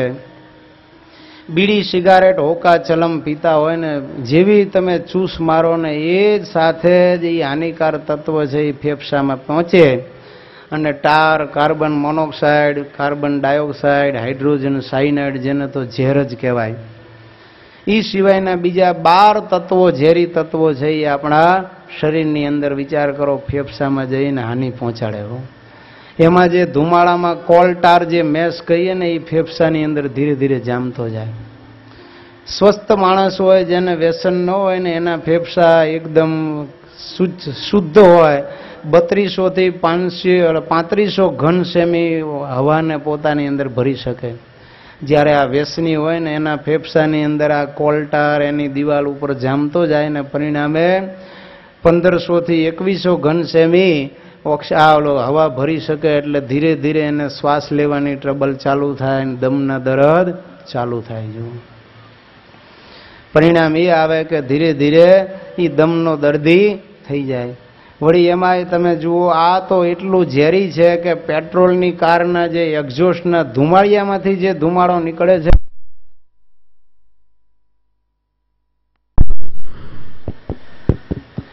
એના કરતા 10 ગણો ઝેરી આ સિગારેટ અને બીડીનો ભગતો ધુમાડો છે. ડોક્ટરોએ પ્રયોગ કર્યો ને 500 મિલીગ્રામ કહેતા 1 ટીપા જેટલું નિકોટીન એક ઇન્જેક્શન દ્વારા જો નસમાં ડાયરેક્ટ કોઈ માણસને આપે તો માણસ તત્ક્ષણ કહેતા એ જ ક્ષણે મરી જાય આવું કાતિલા ઝેર છે. વ્યસનીનું એક દાણા જેટલું લોહી લઈ અને ફરસ ઉપર મૂકે અને કોઈ કબૂતર કે ચકલી એને ચાંચ મારીને પી જાય તો તરત જ એમ કહે છે કે એ પક્ષી છે એ મરી જાય. તમાકુ છે ને એ ભક્તો જીવ નાશક છે, પ્રાણ ધારક તત્વ નથી. હો, જીવન ધારક નહીં, જીવન નાશક છે. જો બહેનો છે ને ગામડામાં પહેલા વસ્ત્રોને સાચવવા માટે શું કરતા, કોટ ને એવું હોય કે સાડી લાંબા ગાળે કાઢવાના હોય તો પટારામાં અંદર તમાકુ નાખી દે, કોઈ જીવાત પટારામાં પડે નહીં, જેથી કરીને વસ્ત્રો સડે કે કાણા પડે નહીં. જો જેવી તમે બીડીની ચૂસ લગાવો એટલે 7 જ સેકન્ડની અંદર એ ફેફસામાં ચૂસાઈ અને બ્લડની અંદર ભળી જાય ને મગજ સુધી પહોંચી જાય. એટલે માણસ તરત ટેસમાં આવી જાય. જુઓ, બીડીને બંધાણીને જેવી બીડી પાવો એટલે તરત જ એને ટેસ આવી જાય. પણ એ નિકોટીન ધૂમ્રપાનથી લુઈમાં ભળે એટલે ભક્તો કેટેક્રોલાઇન નામનો અંતઃસ્રાવ એને એ વધારે ઝરવા માંડે. પરિણામે હૃદયના ધબકારાની માત્રા વધી જાય અને સાથે સાથે શું થાય, 75 ને બદલે 100 ધબકારા થઈ જાય. પણ સાથે સાથે ધમની અને શીરા હોય ને એની સાઈઝને એ સંકોચી નાખે. હૃદયના ધબકારા વધે એટલે લોહી એને વધારે જોઈએ, પણ નળીઓ સંકોચાય એટલે બ્લડ એને ઓછું મળે. પરિણામે શું થાય, બીપીનું દર્દ ચાલુ થાય અને હાર્ટ એટેક પણ આવે. ઘણીક વખત સડન ડેથ પણ આ બીડીઓથી ભક્તો એના બંધાણીને થાય છે. તો આવું આ ભયંકર તમાકુ તમે જુઓ, ઘણીવાર ઘણા વાતો કરતા હોય છે કે આવી રીતે બીડીવાળા હોય ને એ શું કરે, બીડી હળગાવી પછી આમ ચપટી મારતા જાય અને ઓલી રાખ હોય ને એના ઉપર ખંખેરતા જાય. પણ એ એમ કહે છે કે આ બીડી જે પીનારો છે એને સડન ડેથ કહેતા એટેક આવશે ને આમ ચપટીમાં ચાલ્યો જવાનો છે, એની આ નિશાની છે. કહે છે કે 2 ઇંચની બીડી 6 ફૂટના માણાને ક્ષણવારની અંદર મરણ પથારીમાં સુવાડી દે છે. એટલે આ બીડી છે ને એ શું છે, ઠાઠડીના ખીલા છે. ઠાઠડીમાં ખીલા ખોડવા પડે ને લાકડા બાંધવા માટે. તો આવી આ ભયંકર બીડી એ ભક્તો જેને આવી રીતે બીડીનું બંધાણ હોય એના ફેફસાની અંદર એટલો બધો કોલટાર જામી જાય. આપણા શરીરની અંદર કોમળમાં કોમળ કોઈ અંગ હોય ને તો ભક્તો ફેફસા છે. ધીરે ધીરે એ ફેફસા પછી સડવા માંડે. પરિણામે એ આવે કે ઘણી વખત તમે જુઓ, બીડીના બંધાણી હોય ને એટલે કાચમાં ડૉક્ટર પાસે તપાસ કરાવે ત્યારે એમ કે ભાઈ તમારા ફેફસા છે એ આટલા ટકા સડી ગયા છે. કોલટાર જામી જાય એટલે શું થાય, ફેફસાની દિવાલમાં જે શુદ્ધ ઓક્સિજન શોષવાનું હોય ને એની માત્રા એને ઘટી જાય. પરિણામે જેટલો જોઈએ એટલો શુદ્ધ ઓક્સિજન એને મળે નહીં. આ કોલટાર જે આપણા ફેફસામાં જામે ને એ કોલટાર લઈ અને 100 ઉંદરની ચામડી ઉપર લગાડ્યો અને એની પરીક્ષા કરી તો 30 ઉંદર 15 દીમાં મરી ગયા, 50 ઉંદર મહિનામાં ટપોટપ મરી ગયા અને 20 ઉંદરને કેન્સરનું દર્દ થયું અને સડીને મરી ગયા છે. તો આવું ભયંકર આ તમાકુ એ અતિશય ઝેરી છે ભક્તો. અરે અમેરિકાના પ્રસિદ્ધ તમે જુઓ માર્ક વોટર કરીને પત્રકાર હતા, એ બીડીનો હરેડ બંધાણી હતો, પણ એને પણ આ ફેફસાનું કેન્સર થયું ને એમ્ફેસિયા નામનો રોગ થયો. મોત એની નજર સામે દેખાવા માંડ્યો ત્યારે આ તો પત્રકાર હતો એટલે પ્રજાજોગ સંદેશો ને આપ્યો. કહે છે cigarettes were the death of mine. આ સિગારેટ છે ને એ મારી મૃત્યુનું કારણ છે. કહે છે સાંભળો, મારા માટે તો ઘણું મોડું થઈ ગયું. It is too late for me but it may not be for you. કહે છે કે હું હવે સિગારેટ છોડું તોય બચવાનો નથી. મારા ફેફસા તો સડી ગયા છે, પણ હું તમને પ્રાર્થના કરું છું કે મહેરબાની કરીને બીડી પીતા હોય તો તમે જીવવું હોય તો છોડી દેજો. યુલ બ્રાઇનર નામનો એક એક્ટર હતો, એને પણ કેન્સર થયું. આ બીડીનો બંધાણી હતો ને, એટલે મરતા મરતા બોલ્યો છે કે નાઉ ધેટ આઈ એમ ગોન, હવે હું મરી ગયો જઉં છું, but I tell you don't smoke, it is suicide. કહે છે સાંભળો, કોઈ તમે હવે ધૂમ્રપાન કરતા નહીં, આ તો આત્મહત્યા છે. ભક્તો, આ સિગારેટ પીવી, બીડી એ શું છે? સાયલન્ટ કિલર છે. આ તમાકુ છે એ ધીરે ધીરે ખબર ન પડે અને માણસને મારી નાખે છે. એટલે લોકો કહે છે કે આ સ્મોકિંગ છે એ તો કેવું છે કે smoking is more bullet, more lethal than all bullet, germs and virus કમ્બાઇન્સ.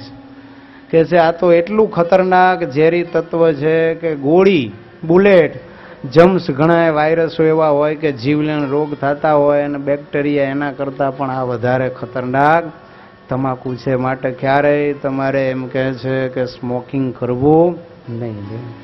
કવિઓએ એમ કીધું કે એ cigarette has a fire at one end and fool at another end. સિગારેટના એક છેડા ઉપર મૂર્ખો છે અને બીજા છેડા ઉપર અગ્નિ છે. કહેતા જે કોઈ બીડી પીવે છે એ બધા મૂર્ખા જ છે. તો આવી રીતે ભક્તો, બીડી પીવાથી શું થાય? બીપીનું દર્દ થાય, ફેફસા સડી જાય, એટેક આવે અને સડન ડેથ થાય. અને બીજું તમાકુ તમે જુઓ, આ ગુટકાની અંદર લોકો એવા આજે ખાય છે કે ન પૂછો વાત. પણ એટલું યાદ રાખજો ભક્તો, ગુટકાની અંદર પણ ઝેરી તત્વો ઉમેરવામાં આવે છે. ઘણા એમ કહે છે કે અમે તો સાદા ગુટકા ખાઈએ છીએ, પણ વિદેશની લેબોરેટરીમાં સાદા ગુટકાઓનું પણ પૃથક્કરણ કરવામાં આવ્યું, ટેસ્ટિંગ થયું ને ત્યારે 1995માં ટીવીની અંદર ઘૂમતા આયનામાં એક પ્રોગ્રામમાં દેખાડ્યું હતું કે ઉત્પાદકો છે ને એ આને કેફી બનાવવા માટે ગરોળીની પૂંછડી છે ને એ આ ગુટકામાં ઉમેરે છે, અને બ્રાઉન સુગર અને મેન્ડ્રેક્સ નામનું જે કેફી દ્રવ્ય છે ને એ પણ આ ગુટકાની અંદર કેવા સાદા પાન પરાગાદિક જે આવે એમાં અને પેલા તમાકુવાળા બે ગુટકાની અંદર નાખે. એટલે તો એટલું બધું એનું વ્યસન થઈ જાય કે પછી ગુટકા વગર માણસને જીવવું અશક્ય થઈ જાય. ઘણા એમ કે પણ તમાકુ ન ખાઈએ તો સંડાસ લાગતી નથી, પણ તલ જેટલો ફાયદો ને મેરું જેટલું નુકસાન, માટે એ તો મૂર્ખા હોય ભક્તો આ તમાકુ ખાય. એમાં એ ગુટકા જે ખાતા હોય ને તમે જુઓ, ઓરલ ન્યુકન્સ ફાઇબ્રોસિસ નામનો રોગ થાય. આ જડબા હોય ને આપણા, એના ગલોફા છે એ તમે જુઓ સંપૂર્ણ ઇલાસ્ટિસિટીવાળા હોય, પણ જે તમાકુ ખાવા માંડે પછી એને ઇલાસ્ટિસિટી નાશ પામે અને પ્લાસ્ટિસિટી વધવા માંડે. પરિણામે આપણું મોઢું જે આમ સ્વસ્થ માણસ હોય, બંધાણી ન હોય, નિર્વ્યસનીને 4 આંગળા મોઢામાં જતા રહે, પણ ગુટકા ખાવાના ચાલુ કરે એટલે ધીરે ધીરે 3 આંગળા, 2 આંગળા અને પછી 1 આંગળી જાતી થાય. સમજવું કે આ ગુટકા ખાધા અને આ રોગની હવે શરૂઆત થઈ ગઈ છે. જડબાના ગલોફાના એને કેન્સર થાય છે. અને પછી પરિસ્થિતિ એ આવે કે એક સમય એવો આવે કે એનું મોઢું ખુલતું બંધ થઈ જાય છે. પલ્લવી એપાર્ટમેન્ટની અંદર 22 વર્ષનો એક છોકરો રહેતો હતો, રોજના 50 ગુટકા ખાઈ જતો. અમદાવાદની સત્ય ઘટના કહું છું. સંતો કહેતા કે ભાઈ તું છોડી દે, ત્યારે કે ભાઈ મારે કમાવું છે ને મારે ખાવું છે, તમે કેના રાખો. ન માન્યો. પરિણામ એ આવ્યું કે એવું જડબાનું કેન્સર થયું, અંદર ચાંદા પડ્યા, મોઢું ખુલતું બંધ થઈ ગયું. 125 રૂપિયાની એક ગોળી. આ તો લગભગ 12-15 વર્ષ પહેલાની વાત કરું છું. અત્યારે તો કદાચ એનો ભાવ ઘણો થઈ ગયો છે. એ ગોળી એને ખવડાવવા માટે મોઢું ખુલે નહીં તારે એવો સ્ક્રૂવાળો જેક લઈ આવ્યા. દાંત વચ્ચે ભરાવીની જેક એટલી આટલી ગોળી જાય એટલો ખોલે ને ત્યારે ચીસો પાડે કે મને પીડા થાય છે, હવે મરી જવા દો. ગોળી ખાવી નથી ને એમને એમ બરાડા પાડતો મરી ગયો. યમ યાતના જેવું દુઃખ ભોગવતો ભોગવતો ભોગતો શહીદ થઈ ગયો, પણ કોઈ એને બચાવવા આવ્યું નહીં. જો વડોદરાની અંદર હેમાંગ નામનો એક સિંહ હતો. એનું સગપણ કરવાનું હશે ત્યારે એક BA-BEd કન્યા હતી. એના પિતાશ્રીએ એનું માંગવું એની સાથે નાખ્યું, નક્કી થયું. પછી હોટલ એક્સપ્રેસ બાજુ 2 જણા ફરવા ગયા. ત્યારે છોકરાએ અને છોકરીએ નાસ્તો કર્યો અને પછી આ છોકરાએ તમાકુ ખાધું. ત્યારે છોકરીએ આવીને એના પપ્પાને કીધું કે મારે આની સાથે પરણવું નથી. પણ આ તો મોટો ટેક્સ કન્સલ્ટન્ટ હતો અને મોટી બરોડાની અંદર ઓફિસ પોતાની પ્રાઇવેટ પ્રેક્ટિસ હતી. એના બાપા કહે છે, દીકરી હવે આ તમાકુ એ તો સામાન્ય બાબત કહેવાય, અત્યારના જુવાનીએ ખાતા હોય, માટે એના માટે આપણે આ બધું જ ઘર જાતું ન કરાય.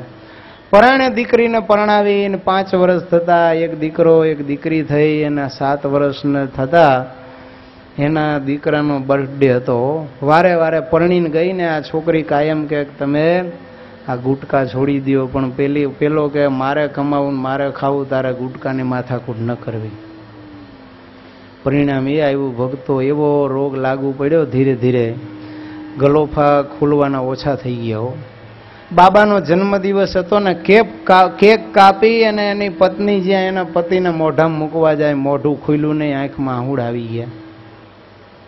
ફરી પાછી કહે છે કે હું તમને કહેતી હતી આ ગુટકા બંધ કરું, તોય માન્યો નહીં કે તારે એ મગજમારી કરવી નહીં.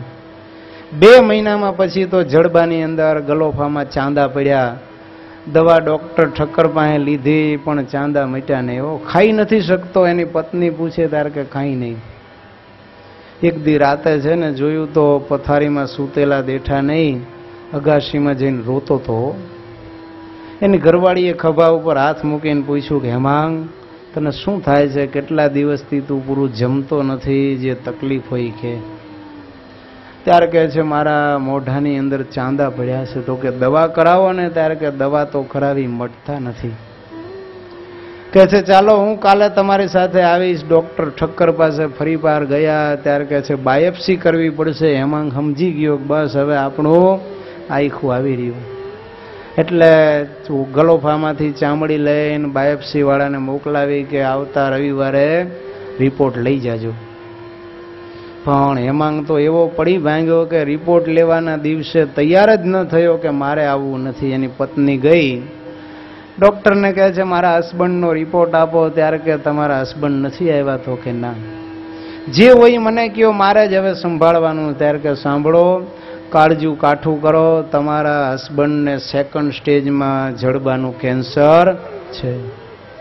કહે છે આનો કોઈ ઉપાય ખરો? ત્યારે કે કેન્સર તો ઘણું આગળ વધી ગયું છે. અમદાવાદની કેન્સર હોસ્પિટલમાં જાઓ, ભગવાન કરે અને વળી મટે. લાવીને અમદાવાદ હોસ્પિટલમાં દાખલ કર્યો, પણ દિન પ્રતિદિન કેન્સર વધતું ચાલ્યું. હેમાંગને થયું કે હવે જીવવાની કોઈ આશા નથી. બોલવાનું પણ હાવ બંધ જેવું થઈ ગયું. રાત્રિના 9 વાગ્યા છે. મોત સામે દેખાણું. 2 ગુલાબના ફૂલ જેવા ભૂલકા બાબો અને બેબીઓ, 6 વર્ષનો બાબો અને 4 વર્ષની બેબી, બેયના હાથ પકડીને એની પત્નીના હાથમાં મૂક્યા છે. અને જેમ તેમ બોલતો બોલતો કહે છે કે સાંભળ, તે મને ઘણું કીધું કે ગુટકા તું છોડી દે, પણ તારું મેં માન્યું નહીં. હવે મને એવું લાગે છે કે મારું શરીર નહીં રહે. મારી સર્વે સંપત્તિનું વસિયતનામું મેં તારા નામે કર્યું છે, માટે આ 2 બાળકોને સાચવીને મોટા કરજે. એમ બોલતા બોલતા ત્યાં ખલાસ થઈ ગયો. અને કરુણ આક્રંદ સાથે આ એની પત્ની છે ને એ ચીસો સાથે રડવા માંડી. ત્યાં એનો બાપ છે ને એ ખબર કાઢવા આવ્યો. દોડીને બાપની કોટે બાજી પડીને કહે છે કે પિતાજી, મેં તમને તેદી કહ્યું હતું કે આ યુવાન છે એ તમાકુ ગુટકા ખાય છે, મારું માનો, મારે એની સાથે પરણવું નથી. ધરાહારથી તમે મને એની યારે પરણાવીને આજ તમે જુઓ મારી હાલત શું થઈ છે. 27 વર્ષનો મારો ધણી મને 25 વર્ષે વિધવા કરીને ચાલો ગયો. હવે મને મારો બીજો ધણી લાવી આપો. શું બોલે એનો બાપ? ચોધાર આંસુએ રેડ્યા. આખી હોસ્પિટલની અંદર કરુણ વાતાવરણ ભક્તો સવાઈ ગયો. એટલે કહું છું ભક્તો, આ ગુટકા છે ને એ અતિશય જીવલેણ છે. મહેરબાની કરીને ન ખાતા હોય તો અડશો જ નહીં, અને ખાતા હોય તો વહેલી તકે બંધ કરી દેજો. સ્વામીના આશીર્વાદ લઈને જો આ ગુટકા છોડશો ને ભક્તો, કોઈ દી નડશે નહીં હો. સ્વામી આગળ તો આવા હજારો અને લાખો અને કરોડોની સંખ્યામાં યુવાનો આવ્યા છે બંધાણી, અને સ્વામી પાસે આશીર્વાદ લઈને છોડ્યા ને એના જીવન સુધરી ગયા છે. અને ન છોડ્યા એના 2 દાખલા સ્વામી આપ્યા હતા કે 2 મોતને ભેટી ગયા. જો અમેરિકામાં તો એક ભાઈ દારૂ અને આ ગુટકાનો એવો હરેડ બંધાણી હતો. એને કોઈકે કીધેલું કે ધ્યાની સ્વામી આવવાના છે. તો જ્યારે ખબર પડે કે સંત આવે એરપોર્ટ ઉપર પહોંચી જાય શિકાગોમાં હો, પછી જ્યારે ખરી અમે પહોંચ્યા ત્યારે સ્વામીને કહે છે, તમે ધ્યાની સ્વામી, મારે તમને મળવું છે. મોટા વાળ રાખતો સ્વામી કે આ જીતરા બાબા કપાવીને આવજે પછી મળીશ. બીજે દી સવારમાં વહેલો 4 વાગે આવી ગયો. સ્વામી પૂજા કરતા હતા ને કે જુઓ વાળ કપાવીને આવી ગયો. સ્વામીને મળ્યો, બધી વાત કરી કે હું 2 મોઢે દારૂ પીવું છું ને ગુટકા ખાઉં છું. સ્વામી કે બધુંય જીવવું હોય તો છોડી દેવો. મોંઘી મોંઘી બોટલોના કાર્ટૂન એના ઘરમાં ભોંયતળિયામાં રાખતો. સ્વામી એવો ઉપદેશ આપ્યો ને એ જ ક્ષણે એને દારૂ ને ગુટકા બધા છોડી દીધા. સ્વામીને કે મારા ઘરે પધરામણી. સ્વામી કે એમ ન કરાય, તારા ઘરમાં બધું સાફસૂફ કરી નાખ. બધા જે દારૂની બોટલો હતી ને કાર્ટૂન ભર્યા હતા, $1000 ગાર્બેજ કરી દીધો. ઘર સાફ કરીને પાછો સ્વામી પાસે આવ્યો. એના ઘરના નજીકમાં જ બીજું ઘર ડોક્ટરનું હતું. અહીંયા અમારે બપોરે થાળ હતા. આવીને કે સ્વામી આખું ઘર દૂધે ધોઈ નાખ્યું અને દારૂ. સ્વામી કે દારૂનું શું કર્યું? કે સ્વામી દારૂ તો બધો ગાર્બેજ કર્યો, કહેતા કચરામાં ફેંકી દીધો.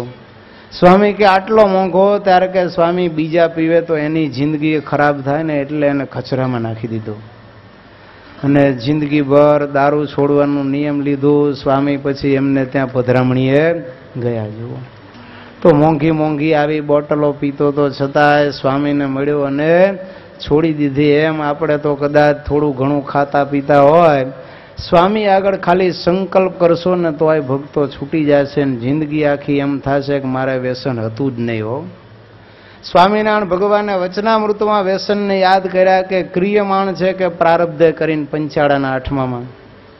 ત્યારે ભગવાન કહે છે વ્યસન માત્ર છે એ કર્યા થાય છે ને છોડ્યા છૂટે છે.